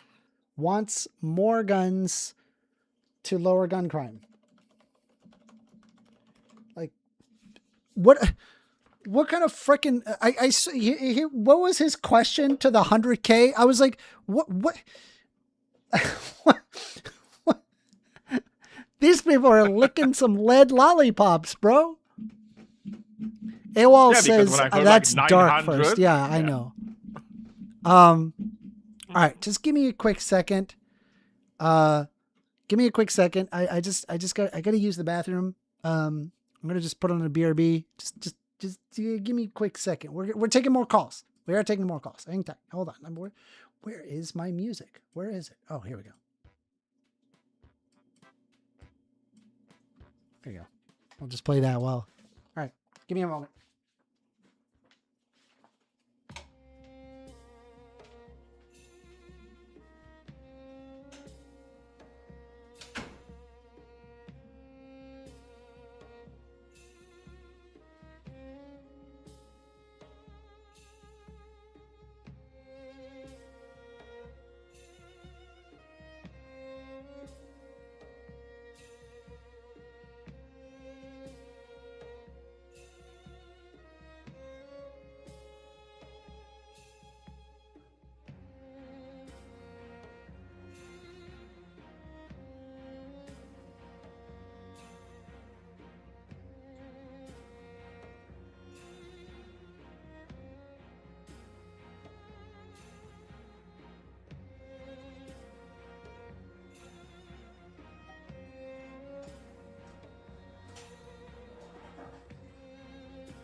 Telling you, man.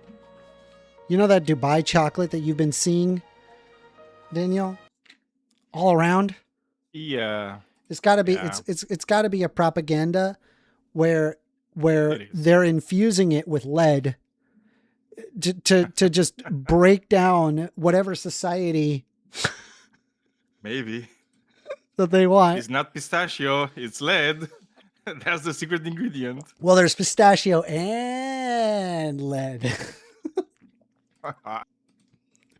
We are still taking calls. It's pistachio flavored lead. 202-998-5218. I do want to hear what you have to say. I don't know. Maybe you agree. Maybe you disagree. Let's see here. Rubik's has sent me a related clip, and maybe I should watch it. Ooh, Eddie Izzard. Let's watch it. I love Eddie Izzard. Do you remember Eddie Izzard? I don't think I do. This is going to content ID the shit out of my YouTube channel, but whatever. I don't fucking care. Let's just fucking play it. Who cares? It's a Rubik says 11 more subs till 1K. Yes, if you are not subscribed, consider subscribing, dude. We are so close to 1,000 subscribers. So any amount really does count. 1 or 2, dude, that success. Yeah. All right, here we go. Gun thing, Eddie Izzard. Bang. I liked all that stuff. The gun thing, I like blowing up milk bottles. You know, kill the milk bottles, explode milk bottles. Yes, so it seems fun. It's a thing of power in your hands. Because there's all this National Rifle Association, and everyone in America is, 13-year-olds keep going out and they get hold of weapons by going to their grandfather's arsenal. I'll borrow the howitzer, the M16 machine gun, the Uzi, what the fuck's the grandfather doing? This kid down in Arkansas just helped himself to a ton of military weapons and went and blew away his school, you know. And they say, the National Rifle Association says that guns don't kill people, people do. But I think the gun helps, you know? It really does, man. I think it helps. I just think just standing there going, bang! That's not going to kill too many people, is it? You'd have to be really dodgy on the heart to have that. Bang, bang, boom, bang, rat-a-tat, boom, bang. Bang, boom. That's hilarious. It's true, though. It really is.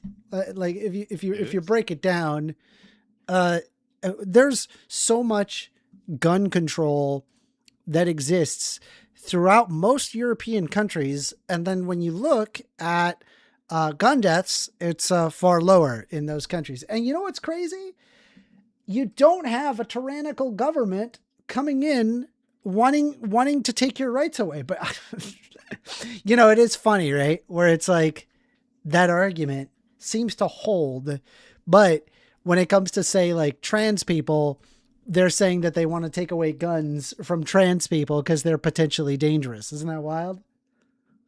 Well, I mean, obviously, dude, the only time in American history where the government actually wanted to do gun reform was when black people were organizing themselves and having guns. True. So So they'll just always saying. argue like, oh yeah, Yeah. the right to keep and bear arms shall not be infringed. Also, we should ban guns from trans people. I mean, that's a way in which you could force, like, okay, so what I would tell you guys to do: get all the black people, all the gay people, all the trans people, and just have them buy like a lot of guns and get trained in using the guns, right? Like, be like, and like defending themselves like very actively against like these motherfuckers, right? Yeah. Just brandishing the gun, and it's like being very obnoxious.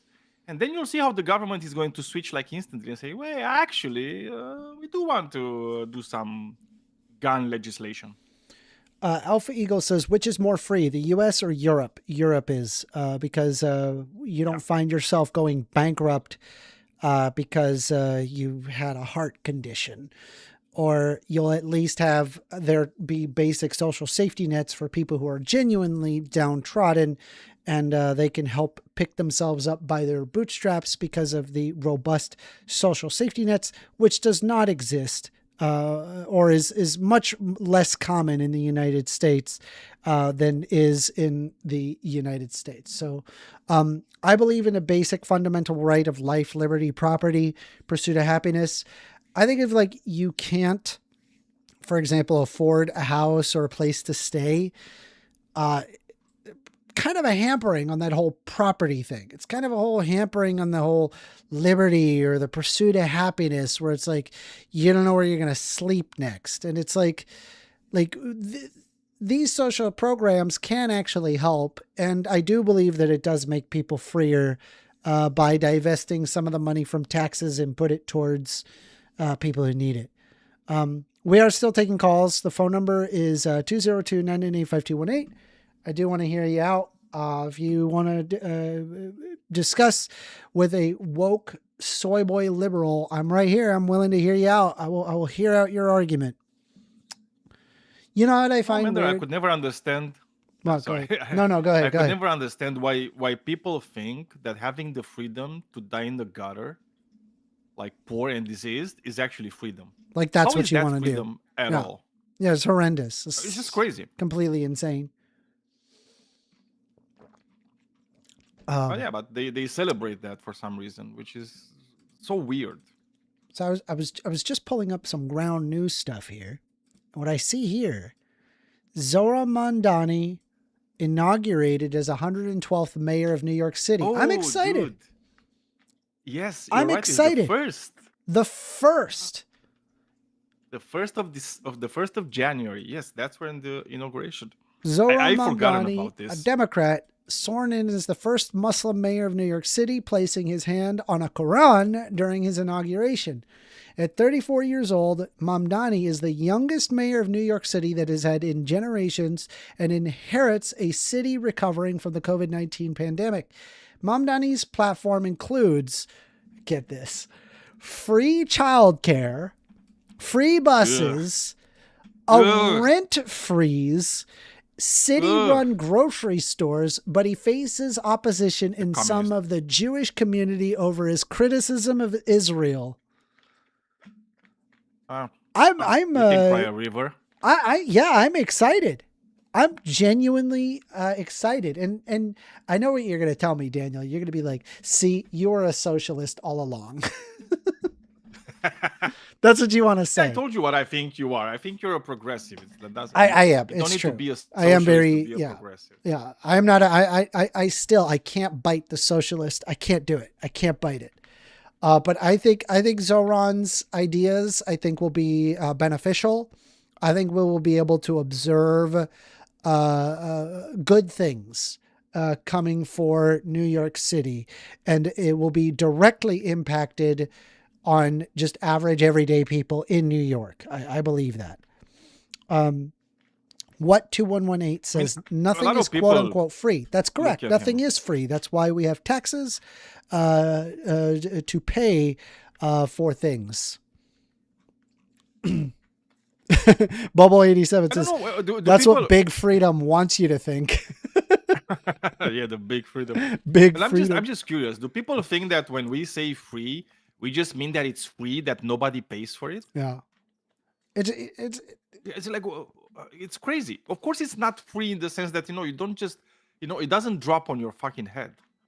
Well, obviously, it's like somebody pays it, but it's like when we say free, it's like a society pays for it. Mom Donnie inauguration. Let's see. Look at that. Oh, that's great. But I didn't want to see the full video. I just wanted to like look at a little clip. I think I saw one for AP News in here somewhere. Here we go. We begin with Zohran Mamdani's first day as mayor of New York City. The 34-year-old Democratic Socialist was just publicly sworn in at City Hall with thousands of supporters cheering him on. Now Mamdani's promising to be a mayor for every single New Yorker. My fellow New Yorkers, today begins a new era. I stand before you moved by the privilege of taking this sacred oath, humbled by the faith that you have placed in me. Our chief investigative correspondent, Aaron Katursky, is there at City Hall with more. Hi, Aaron. Sounds like a big response from the crowd there. Honestly, I'm excited. I think Zohran is going to be a fabulous mayor. I think so. I believe it. I'm gonna stay true to my my core beliefs, and right now, the only thing that I'm going to do is criticize him whenever he's doing anything bad, and maybe be a bit happy if he does something good. But yeah, that's the way you should treat politicians. I agree. Don't held any type of fandom towards politicians. I agree. I agree. Alpha Eagle coming in with the racism, saying First Amender is excited of America being conquered by Muslims. Amazing. So he's not conquering the country. He got voted in. People voted him in because they did not like the work of the other guy. Okay. So if that's what you mean by conquering, as in democratically elected, then no, not the same thing. Let's see if we can pull up here. I'm curious. Is there any? Tell you what. Why don't we pull up? Is there like politics, political? Let me see. Don't I have like? I'm looking. Just give me a sec. Body cam videos. I've been into like this. I've been watching like crime footage. I've no idea, dude. The more gruesome, the more interesting it is for me. I don't know why. There's got to be something wrong with me. Okay. This has to be a form of sociopathy. What is that? I'm sitting there. I'm eating popcorn, and it's like the most horrific stuff, and I'm just like, why would they do that? Oh my God. I don't know why, dude. It's human nature somehow. Why? Why? And it's like the most horrendous stuff, dude. And for whatever reason, I guarantee you this has to have something to do with whether or not that you've had kids. I feel like if you've had kids, then it's harder to watch like insane stuff. Like you seem to like not even empathize. Just insane stuff. No, you don't even get it, Amanda. So it's like as soon as you have kids, like even the mild stuff, if it's even like mildly revolving around kids, and kids being like mildly hurt, it's just like, oh, but well, I can't, I fucking can't. It's like before that you were just like, as you said, you're just eating popcorn. Like, you're just I don't know. It's weird. It's so cool. It's weird. Yeah. Like I don't know. I've been weirdly binge watching those. Take that with what you will, and establish some sort of but I understand it. Psychopathy or whatever you want to thing. You're a Homo sapiens sapiens. Okay, you are part of the most violent species on the face of this planet. Yeah, by far. Like nobody's even close to how violent and capable of destruction we are. So of course we're gonna have this thing, right? All right, let me see. Debates. What about debates? Let's see here if we have any. No context American politics 15. What is this? No context. Oh, have you ever heard of Trump? Have you ever heard of Vermin Supreme? Do you know about Vermin Supreme? Vermin Supreme. Yeah, he wears a boot on his head. It's a worse name than Alpha Eagle. God damn it. No, Vermin Supreme's amazing. You'd love him. Here, I'll share it. I'll share it with you. An opening 2 minutes. Mr. Vermin Supreme. This is Vermin Supreme. Gingivitis has been eroding. What the fuck is that? An actual politician, by the way. He has tried wait a second. to get elected. He's from America. Yes. Okay, dude. Do you know, like in... Okay, so I don't know if you know this, but in the UK, anybody can participate in elections. It all says, First Amendment, did you ever look at the WPATH files? Yes, I did. It's total horseshit. Total horseshit. Anyway, so go ahead, Daniel. Sorry. Yeah. So it's like in the UK, like anybody can participate in elections, right? Yeah. Like the bar is very low to enter a race, and a few years ago, there was a guy that entered the race, and he called himself Lord Buckethead. He literally had a bucket on his head, right? Yeah. But the funny thing is like because of the way it's things are done in the UK, there needs to be a picture with all the candidates. And he's wearing a bucket. So now you understand. Yeah, you should look it up, like Lord Buckethead, right? So he's literally probably got a lot of votes with like the prime minister and stuff, right? It's like crazy, So imagine you're like a very serious politician, right? And you have to stand like very seriously to take a picture with Lord fucking Buckethead, That's awesome. So when I see this guy, that's what it reminds me of. Anyway, let's watch. Let's hear what he has to say. The gum line of this great nation long enough and must be stopped. For too long, this country has been suffering a great moral and oral decay in spirit and in sizers. A country's future depends on its ability to bite back. We can no longer be a nation indentured. Our very solid... Dude, the double entendres. The teeth puns. The indentured is fucking wild. This dude is like minimum 130 IQ. Minimum indentured is wild. All right. Elevation is at stake. Together, we must brace ourselves. As we cross over to the bridge work, into the 23rd century, let us bite the bullet and together make America a sea of shining smiles from sea to shiny sea. Now, friends, some people will tell you that this mandatory toothbrushing law is about the secret dental police kicking down your door at 3 a.m. to make sure you've brushed. Friends, it is not. Some will mention the dental re-education centers or the preventative dental maintenance detention facilities. It's about none of these things. It's not about the government-issued toothpaste containing an addictive yet harmless substance. No, friends, it is not even about DNA gene splicing to create a race of winged monkeys to act as tooth fairies. Friends, what this mandatory toothbrushing law is really about is strong teeth for a strong America. My name is Vermin Supreme. I am a friendly fascist. I am a tyrant that you should trust, and you should let me run your life because I do know what is best for you. Yes, I'm a politician. I will promise you anything your little electorate heart desires because you are my constituents. You are the informed voting public. And because I have no intention of keeping any promise that I make. Vote early, vote often. Remember, a vote for Vermin Supreme is a vote completely thrown away.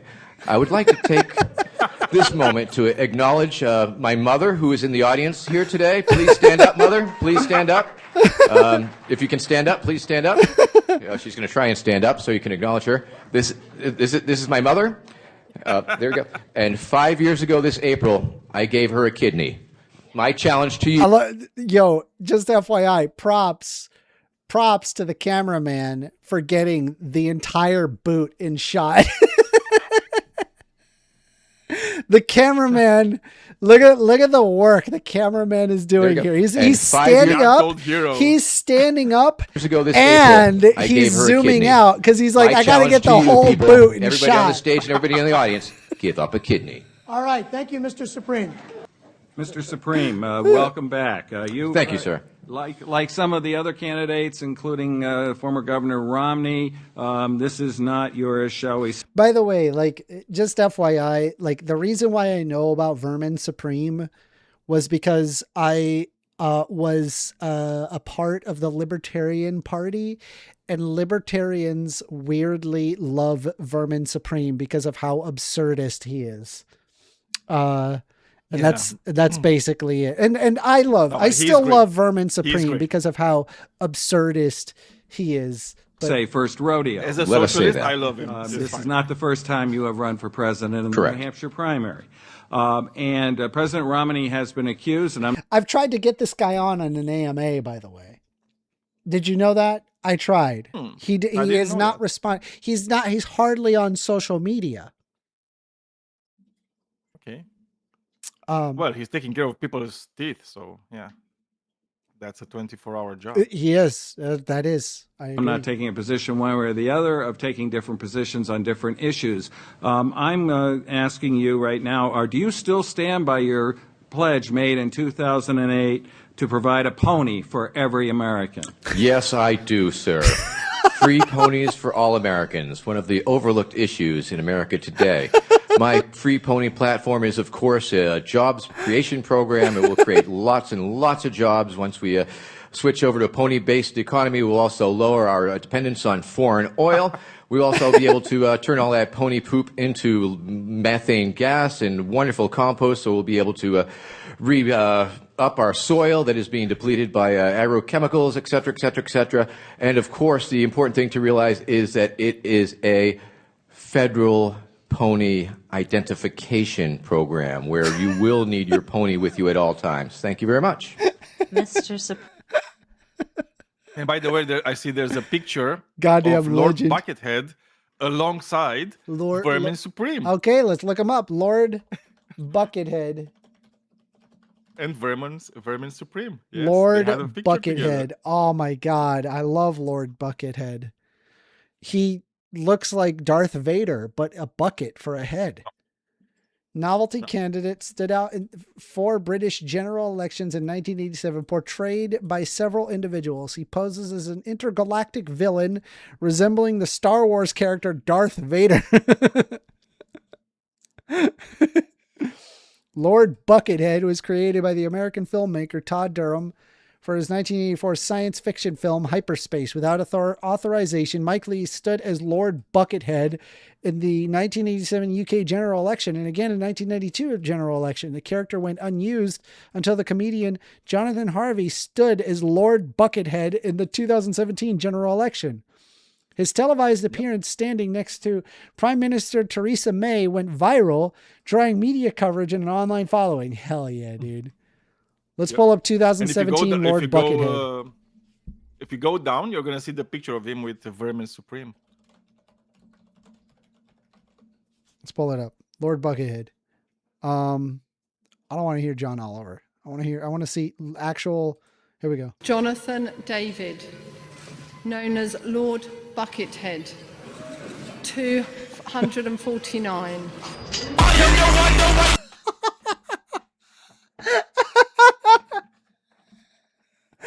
That's awesome. I've never heard of Lord Buckethead. I love it. He's a great guy. Anyway, we are still taking calls. The phone number is 202-998-5218. You want to call in, have a discussion, we can. If not, we're just going to fuck around online for a little while. Let's see here. We need more of these people, I swear, like in politics. Yeah. So they can just make fun of like the Adam Kisiel says, I would like a sad little furry to politicians. win an election. Hopefully they would represent themselves full suited up in persona. I'd be like, honestly, like a furry getting elected, that would be insane. Like, I'd be like, that is a PR nightmare. I have no idea how you would pull that off. Hey, look at that. Wait, but isn't Trump one? Isn't he a furry? Is he a furry? No. Is he? His first yeah. His persona is a piece of shit. Oh yeah. Oh, have you seen this? Have you seen this video? Chat GPT. Have you seen this video? No. All right, you're gonna love this. I'm gonna have to pause it lots because this is a very good. Okay, middle schoolers, it's time to write an essay about the book we spent all semester reading. ChatGPT, write an essay about the book. All done. ChatGPT, write this essay. This is very it is very accurate in today's like how everything is going. I mean, do you find it concerning how many people are using ChatGPT nowadays, or you're like, oh, that's fine, that's normal? Okay. I don't find it concerning that a lot of people are using ChatGPT. What I find concerning is that a lot of people are using ChatGPT without understanding what ChatGPT is. Yeah. Right? It's like they're using it to kind of be like a substitute of their brains. Yeah. They don't use it as a tool to actually get better. I agree. And to understand more. And this is the problem, right? It's like if you, for example, because I can imagine myself being back in school and having ChatGPT. Yeah. Right? And I can imagine myself being lazy about it. You're on the line with First Amender. Cracker. We got another anonymous caller. Son of a bitch. I said I wasn't going to answer anonymous calls, but here we are again. Anyway, let's move on. We're gonna continue with the video. Mom, what? Look! Oh, honey! ChatGPT, how should I feel right now? Bad. Oh my God. Hold on. You know, there's unironically people that are just like, I don't know how to feel. I need a robot to tell me how to feel in this situation because I don't know how to encapsulate everything. And I'm just like, this is awful. This is horrendous. I want to fucking die. How can a robot tell you how to feel? It's like you either feel in a certain way or you don't. Like, yeah. What is this? I don't get it. It's like, I mean, I guess if somebody is feeling like complicated in their feelings, like they don't know whether to feel good or bad, and they just need something to tell them. And it's like, can you just like be like a human being and just like live in the moment instead of like having to constantly try to like get self-affirmation from the thing that is on our, like, let's just be honest. It's just a yes man. It's just always going to just agree with you no matter what it is that you send them their way. I hate you, son!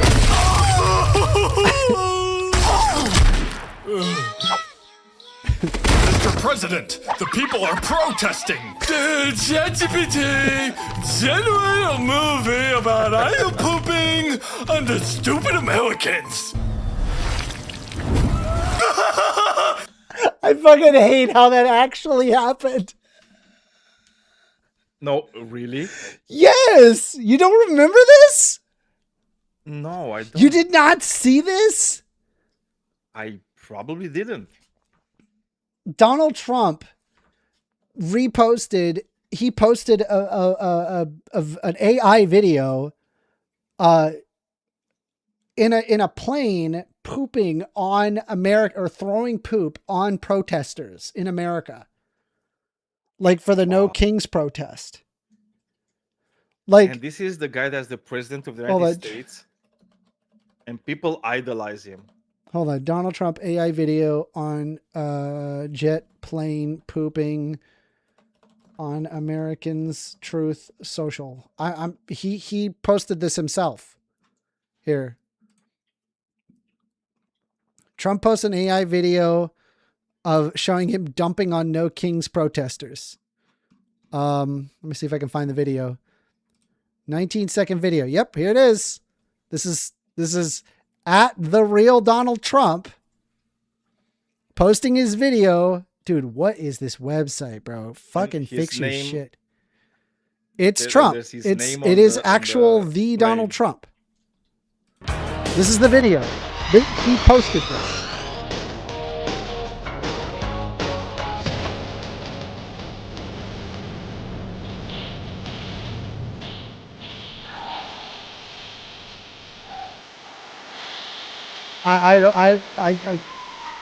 Donald Trump did this.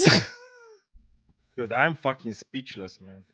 So, like, how dude, it's like, oh my god. So it's so like going, whatever you're calling them, whatever you're calling them, whatever names you're fucking calling these people that still like Donald Trump, you're absolutely fucking justified. It's unbelievable that a president could do that, and people just say, yeah, that's fine. That's fine. That's normal. He's amazing. So the economy is going to shit. I just realized he's a pedophile. He's a rapist. He's a felon. He does these things, and people love him. I realized you have to be super retarded to do that. I just realized the two posters in the background of this animation. One of them is just "I hate you" with the American flag. And the other one is just true. Donald. All right. So we now that you understand the context and how real this really is. Mr. President, the people are protesting. The ChatGPT generated a movie about I am pooping on the stupid Americans. Let's see that movie you just showed me. Let's be honest. And Donald Trump, right? There is no fucking way Donald Trump types on a computer. Zero chance. This dude has never typed on a computer ever. He has other people type for him while he just like talks like a moron. I hate the stupid Americans. We're experiencing record-breaking numbers. We're gonna need more power. ChatGPT, how can I make more power? Unplug something. Oh. I also love that ChatGPT just gives the most obvious answers. It's like it's not something that actually helps. It's just like, yeah, here's like some benign information that you should probably know as like a functioning person, but here you go. Here's the information. ChatGPT, I heard to propose to her. Error. And ever I could, please try again later. So here's it, like what's wild. It's like there are social situations where people are like, "Oh, I need to get the information from ChatGPT on this like extremely human thing of like wanting to show your love for somebody." I mean, hell, you're this far, into a relationship. You're here to get married, and it's like, let's ask ChatGPT on what you would say about this complex human being. What are you? Because why not? Right? No. ChatGPT, how do I tell if he's proposing to me right now, and how to how do I say no? Number one, she doesn't even realize this is proposing. And number two, how do I say no? Error. What is 1 plus 1? Challenge. What is it? What is 1 plus 1? That's the challenge. Like, I have no idea. Oh my god. 1 plus 1! ChatGPT! Chat! 1 plus 1! 1 plus 1! Chat! Are we cooked? Are we cooked? I hate how realistic this is.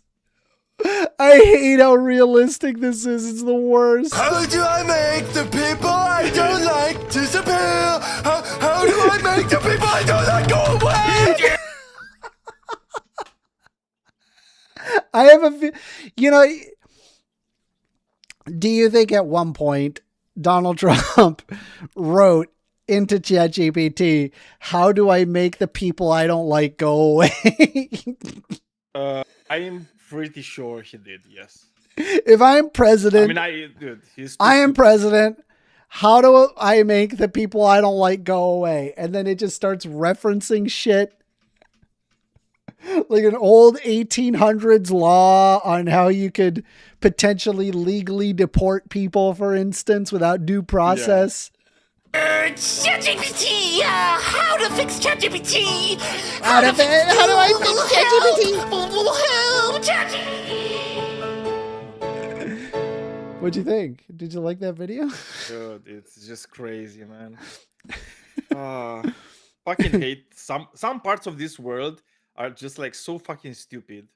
Like so fucking stupid. It's just like unbelievable. By the way, we are still taking calls. The phone number is 202-998-5218. If you want to call in and have a discussion, we can do so. I am more than interested in having a discussion with you if there's anything that you want to talk about. In other thoughts, should we open up? And by the way, it's like this for me right now. It's actually a challenge, right? Because my 1 daughter plus 1 specifically, right?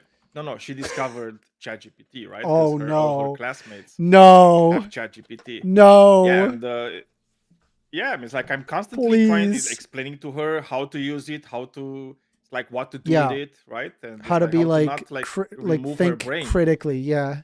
Yeah, just you have to do the thinking yourself. Don't let ChatGPT do your thinking.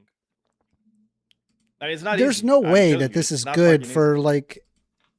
There's no way that this is going to be good for people's critical thinking like 20, 30 years into the future, right? Like, I feel like we're losing I think something we're gonna here. get better at understanding it. I think you we're gonna think? get better at actually knowing how to use it. I mean, I kind of need to be a bit hope so. optimistic about it.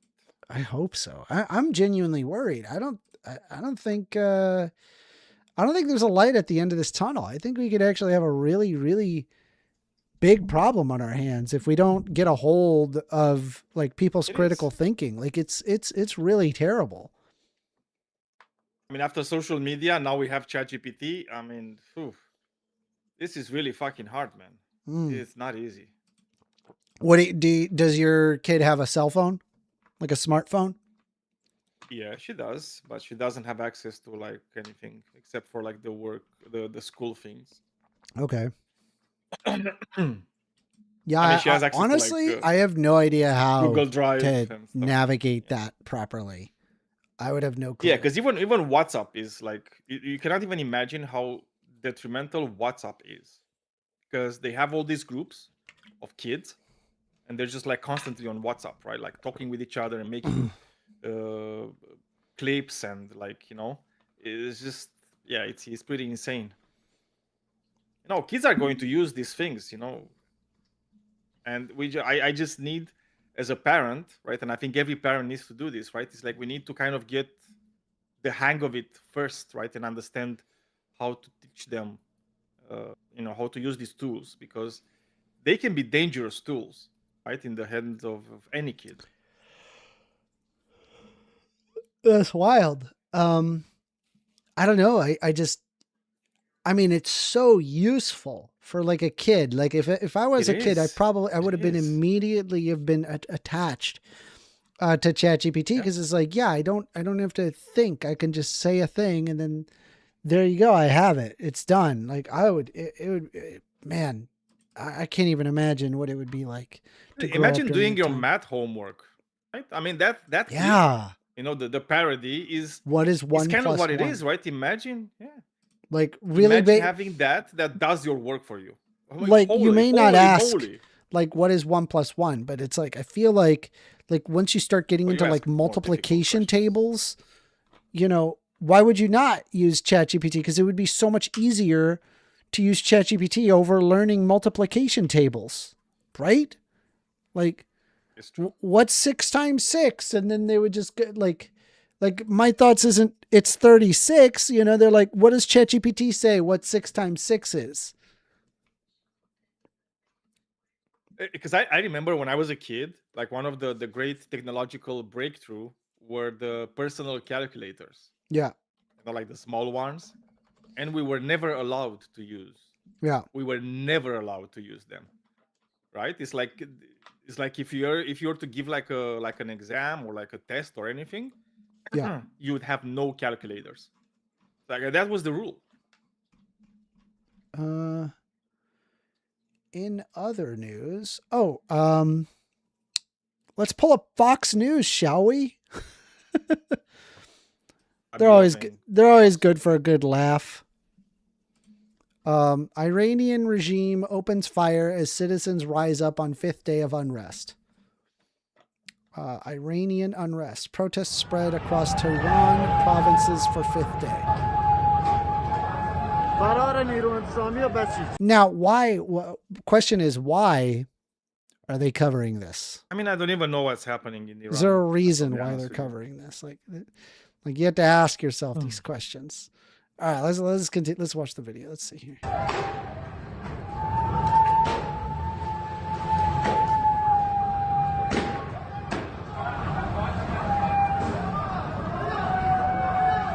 Yeah, but that's okay. That's a bit misleading what Fox News is doing. What is it?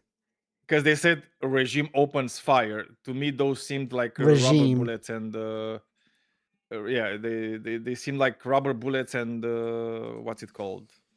You know, what are they saying here? Cans. Iran. Iran security force member killed as protests spread. Iran executed at least 1,500 people in 2025, a 35-year record, writes group. Protests spread across Iran for 3rd day in a row as currency hits a record low. What is this all about? State television it says here, reported... so I found on CNN. Okay.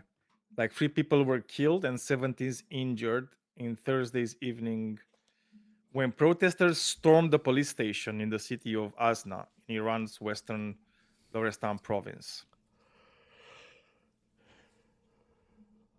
All right, so let's take a look here. So we have Iranian security force member killed as protests spread. On Wednesday, state television reported a 21-year-old member of the Basij from Kudasht was killed defending public order. Said 13 police and Basij members were wounded. What is Basij? It's a paramilitary force. Formerly Sazman Basij Motazahafin is paramilitary volunteer militia within the Islamic Revolutionary Guard Corps and one of its 5 branches. An individual member called Basiji in the Persian language. As of July of 2019, Gholam Reza Soleimani is the commander of the Basij. Reza Soleimani.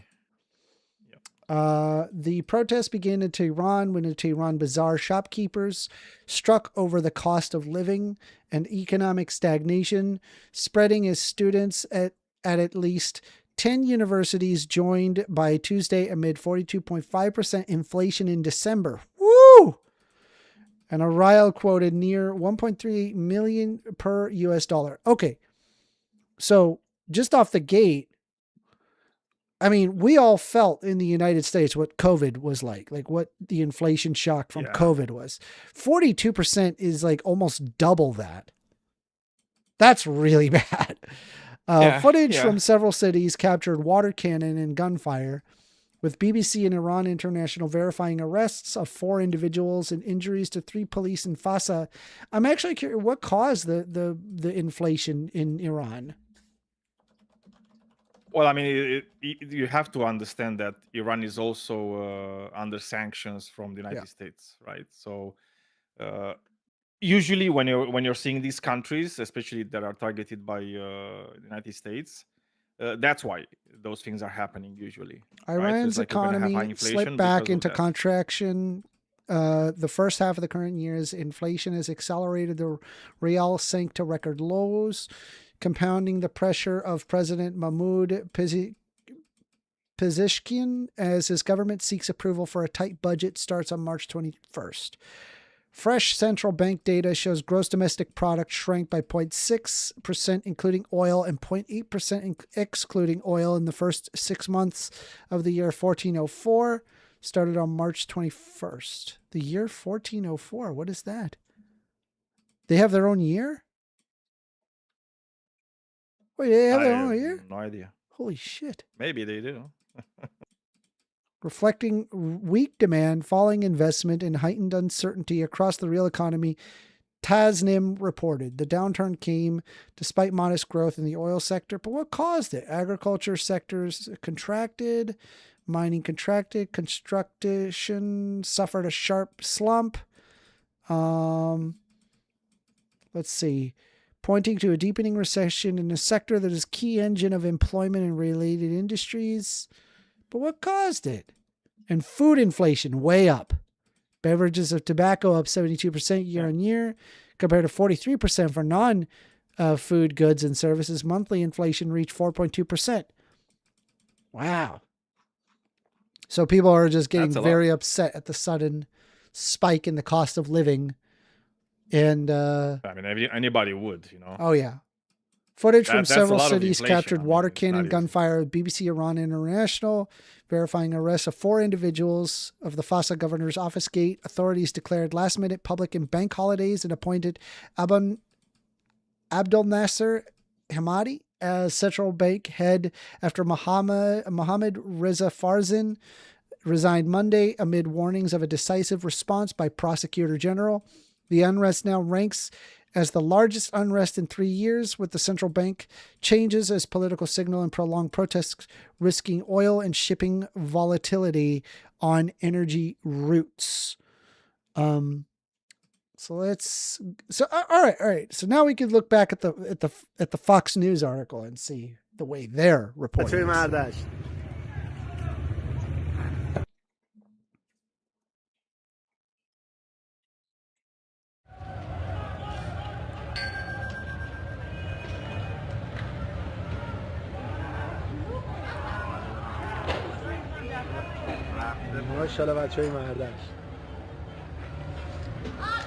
Man, that is some shaky footage. Yeah, I mean, it's probably zooming out. Yeah. Zooming in a lot. Yeah. So, yeah.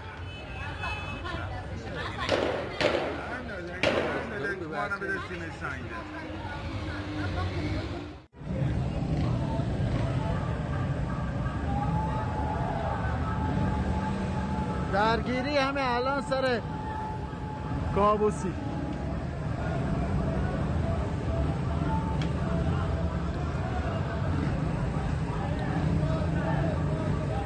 I do appreciate at least the no commentary here, right? With the from Fox News, it's they're very not rare. Totally unjournalistic, you know. Yeah.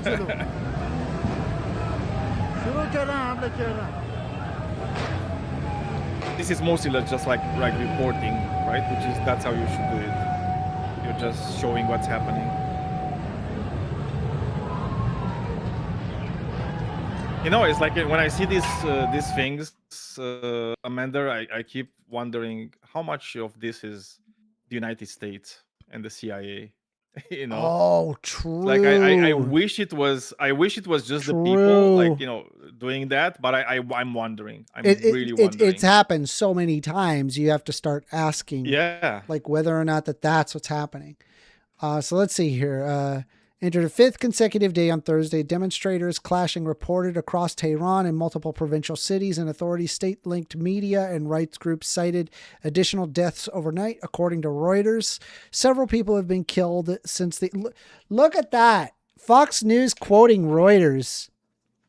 Now nobody, now nobody can say Reuters is a left-wing source. If Fox News is quoting Reuters, it ain't freaking left-wing. Several people have been killed since the unrest escalated based on reports from Iranian media and human rights groups. Iranian authorities have confirmed at least one death. Iranian International said that 7 protesters were killed by security forces, making Thursday the deadliest day of the protests so far.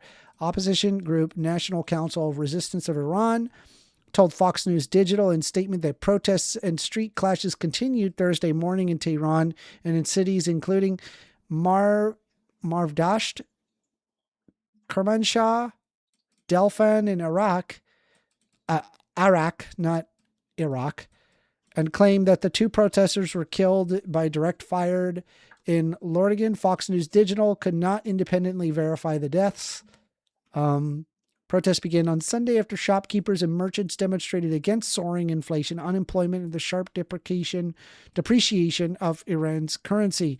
The unrest quickly spread beyond bazaars and include students with wider public demonstrations cited across the country. Let's see here. Salamanders 1018. We are looking at Fox News and what they're showing people. Sometimes I feel you've ever heard, Sun Tzu's know thy enemy. Yeah. I've taken upon myself to, try to, understand right wingers and where they're coming from. And so I read the content that let's be honest, they're not reading. They're likely listening to some podcast somewhere that likely picked up Fox News, and read it themselves. If that help. Anyway, point is that I'm in the trenches listening to what the right wingers are saying, if that makes sense. Yep. Let's see here. Here we go. Mamdani declares war on slumlords and targets former mayor's legacy in sweeping order. Whoa, based. Oh my God, that's so nasty. So based. Yeah, based. Do it more. Please. Do it more. Also, can we talk about this fucking player? It's driving me insane. Why does it show like 12 videos? The YouTube player. Yeah, anyway, whatever. But first tonight, the nation's largest city rings in the new year with a new leader. Democratic Socialist Zohran Mamdani has taken the oath of office to be mayor of New York City. He's promising some big changes, which critics say could run into opposition from the state government in Albany. Correspondent CB Cotton starts us off tonight from New York. Good evening, CB. Good evening, Rich. Well, Mayor Zohran Mamdani left the public inauguration and immediately got to work holding a news conference about a handful of executive orders, including ones meant to protect tenants and increase housing development. This after his first major speech. Horrible. Wanting to have more, the commie. If there's anything that I got to tell you, one thing that communists know how to do, the one thing communists 1,000% know how to do is make sure everyone's housed. Yeah, that is true. They're really good that is the one at making sure everyone is housed. They're just like zero tolerance on the housing situation. I mean, it wasn't good housing, but it was housing. It was like everyone's housed. We got you. No, it wasn't slums either. But yeah, not the best. Anyway, here we go. As the leader of the Big Apple, where he said he's going to transform City Hall with a new way of doing things that he won't back down from. Based. I was elected as a democratic socialist, and I will govern as a democratic socialist. Based. Fucking based. What a great idea. Sick. I will not abandon my principles for fear of being deemed radical. Based. What the fuck? Do you know who that is? I think that's Holy the based Batman. Holy I think dude. She's Lina Khan. What is this? What is this guy made of? How did he get in? How? And it's amazing. I'm excited. I want to see what happens. I love it. If Fox News is like, they're framing it like he's a socialist. He's a Muslim. Yeah. They're just like wanting cheap housing, rent freezes, horrible. He's going after the slumlords. Won't anyone think of the slumlords? Slumlords, exactly. The poor You know who was thinking only of the slumlords? I'm thinking. Do you know those guys? What the fuck are their names? Slumlords at Fox News. Dude, it's like there are these guys. They have like this fucking podcast. Fucking douchebags. Do you know the guy with the valuetainment thingy? Who the fuck cares about a slumlord? Well, they do. Some people, the guys with the valuetainment bullshit, right? I remember when Mandami was talking about slumlords and how he's going to make their lives hard. They were literally crying and thinking of the slumlords. Oh Like, no! oh my god! What'll happen? Would anybody think of the billionaire? Yeah. Yes. What would happen to them?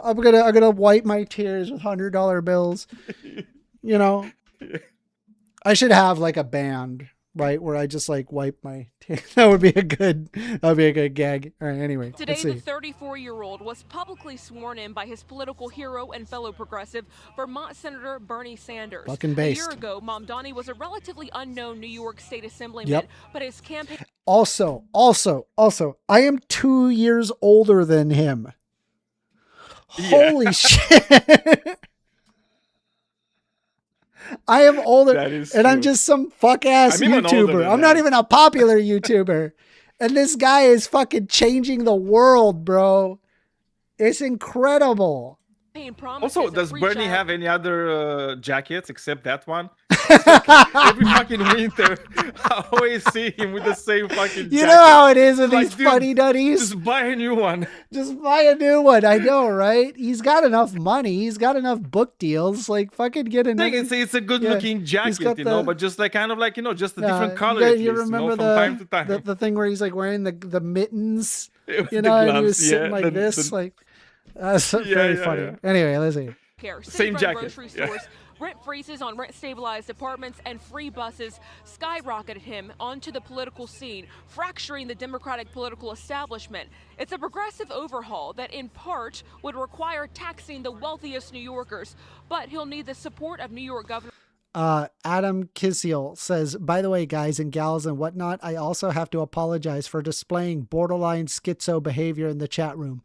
What? Salamander says he's either lying about his religion or he's lying to all his fans about being pro LGBTHDTV. LGBTQIA plus. It's not hard to remember. I'm sure you could probably remember a few Pokemon, unless of course if you're are you lead paint licker? Are you licking the lead paint? Probably. The walls, they're so tasty. They're like metallic flavor. I mean, some of them have like, you know, drippers in the veins, you know, directly. Yeah, they got Straight the up. lead paint dripper. Yeah. All right, here we go. Like, I need it fast. Yeah. He's eating that. Yeah, he's eating the, what is it? The, he's eating that Dubai chocolate, you know, if you know what I mean. Yeah. All right, anyway. The lead pistachio flavor. Yeah, yeah. Do that. And Governor Hochul has said she opposes raising personal income tax. Still, Mamdani struck a defiant tone today against his critics. And Sanders praised Mamdani's campaign and said there's nothing radical about, quote, demanding that wealthy and large corporations pay their fair share. The crowd started chanting. Yeah, I agree. Crazy. This Yeah, crazy idea. How dare the billionaires pay their fair share? Stop. No way. What? Tax the rich. Anybody think of the corporations, please? We got it. Yeah. Fuck yeah. Tax the rich. Let's go.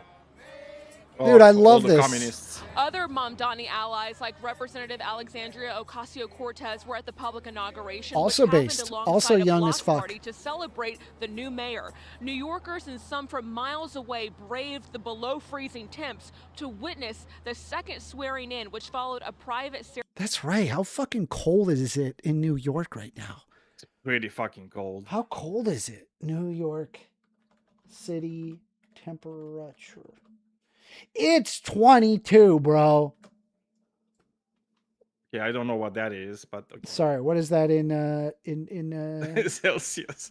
I mean, it's minus what? 10, 12? -5. It's negative 5.55. It's a bit hotter Celsius. than Bucharest a few That's days ago. fucking cold, bro. Dude, I'd be dead. I would be dead. Let I me would see not be able to figure. I want to see the temperature handle right now.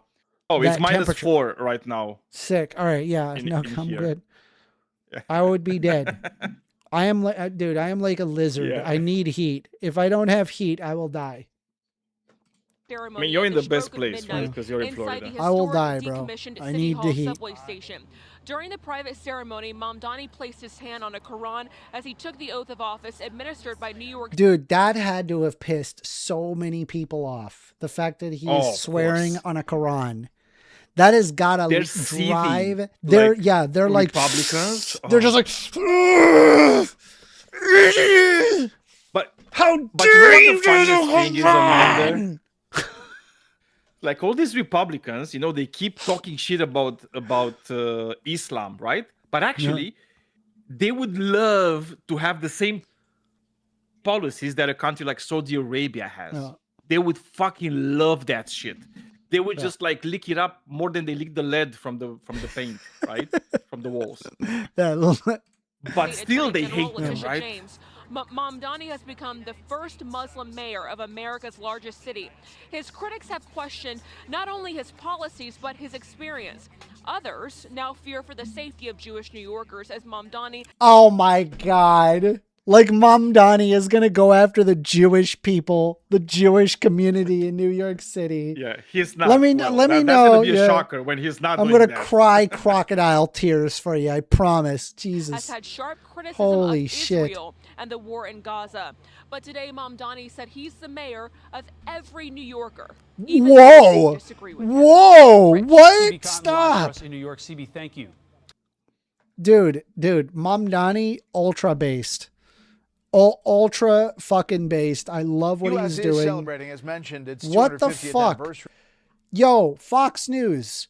What the fuck? Dude, do you want to know what will get me to close out of a website faster than anything?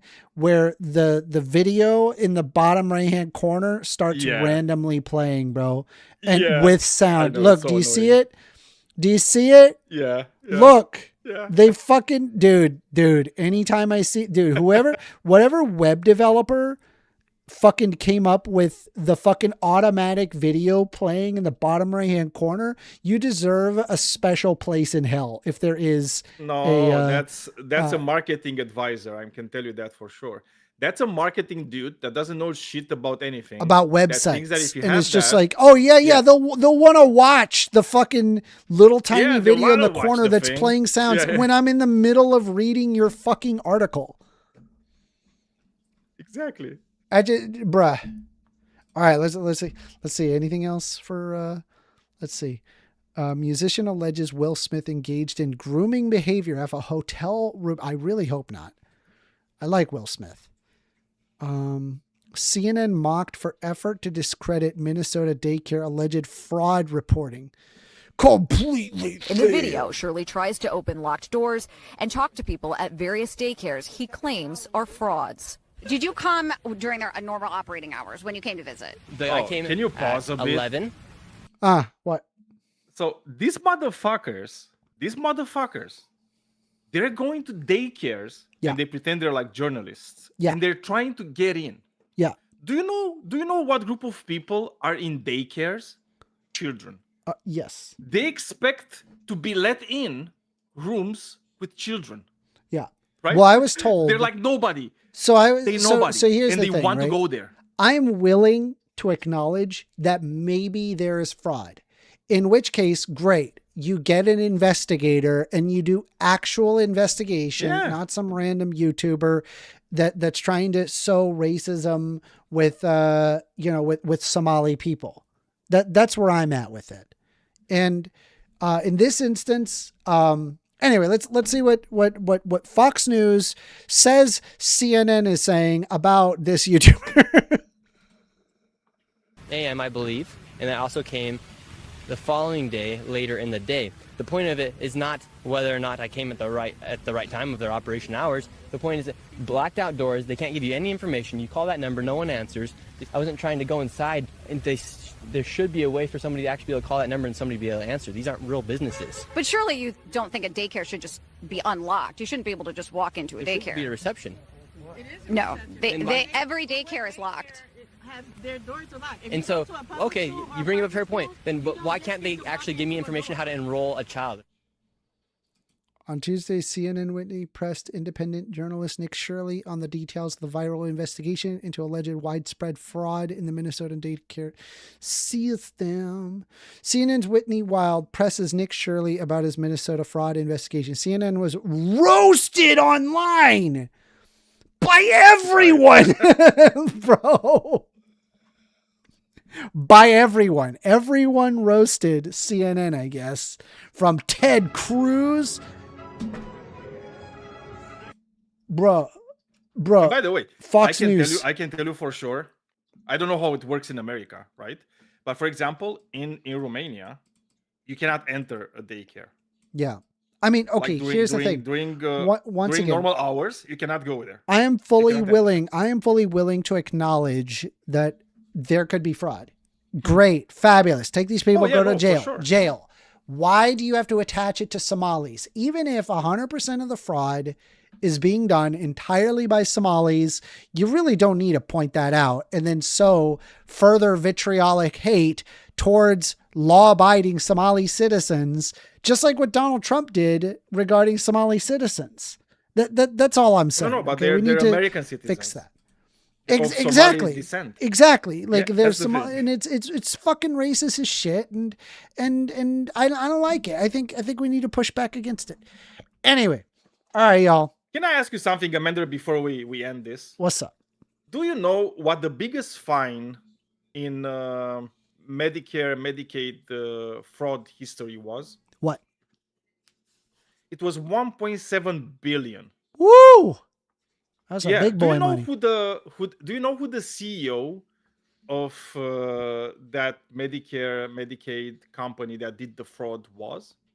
United Healthcare. No. It's a person. It's like who was the person? No clue. That was Elon Musk. It's a guy called Rick Scott. Have you ever heard about Rick Scott? Okay, yeah, I have heard of Rick Scott. I did not know that. He was involved in the largest scandal. Yeah, he was. Look at that. Yeah. Wow. 1.7 billion. Yeah. Fraud. Okay. So they don't care about fraud. Yeah. Because if they cared about fraud, they wouldn't put Rick Scott in a fucking position of power. True. Good point. With anything. Good point. After he did that, especially when it comes to healthcare. They know this is politically convenient for them to just be openly racist towards Somali people, and and that's why they doubled and tripled down on the whole Somali thing, and it's fucked up. It's really fucked up. Oh, it's just racism. Anyway, like anybody with two brain cells can see it's racism. Anyway, I appreciate y'all for joining in, for having the discussion and everything. We got a good deal of calls, which is good. We're going to be doing more of this stuff, so tune in for more. I think we're going to, I'm excited. 1,000 subscribers is just around the corner. Good, same. So I appreciate y'all very much for tuning in and sticking to the very end. We're going to do more of these, so subscribe if you have not subscribed, and thank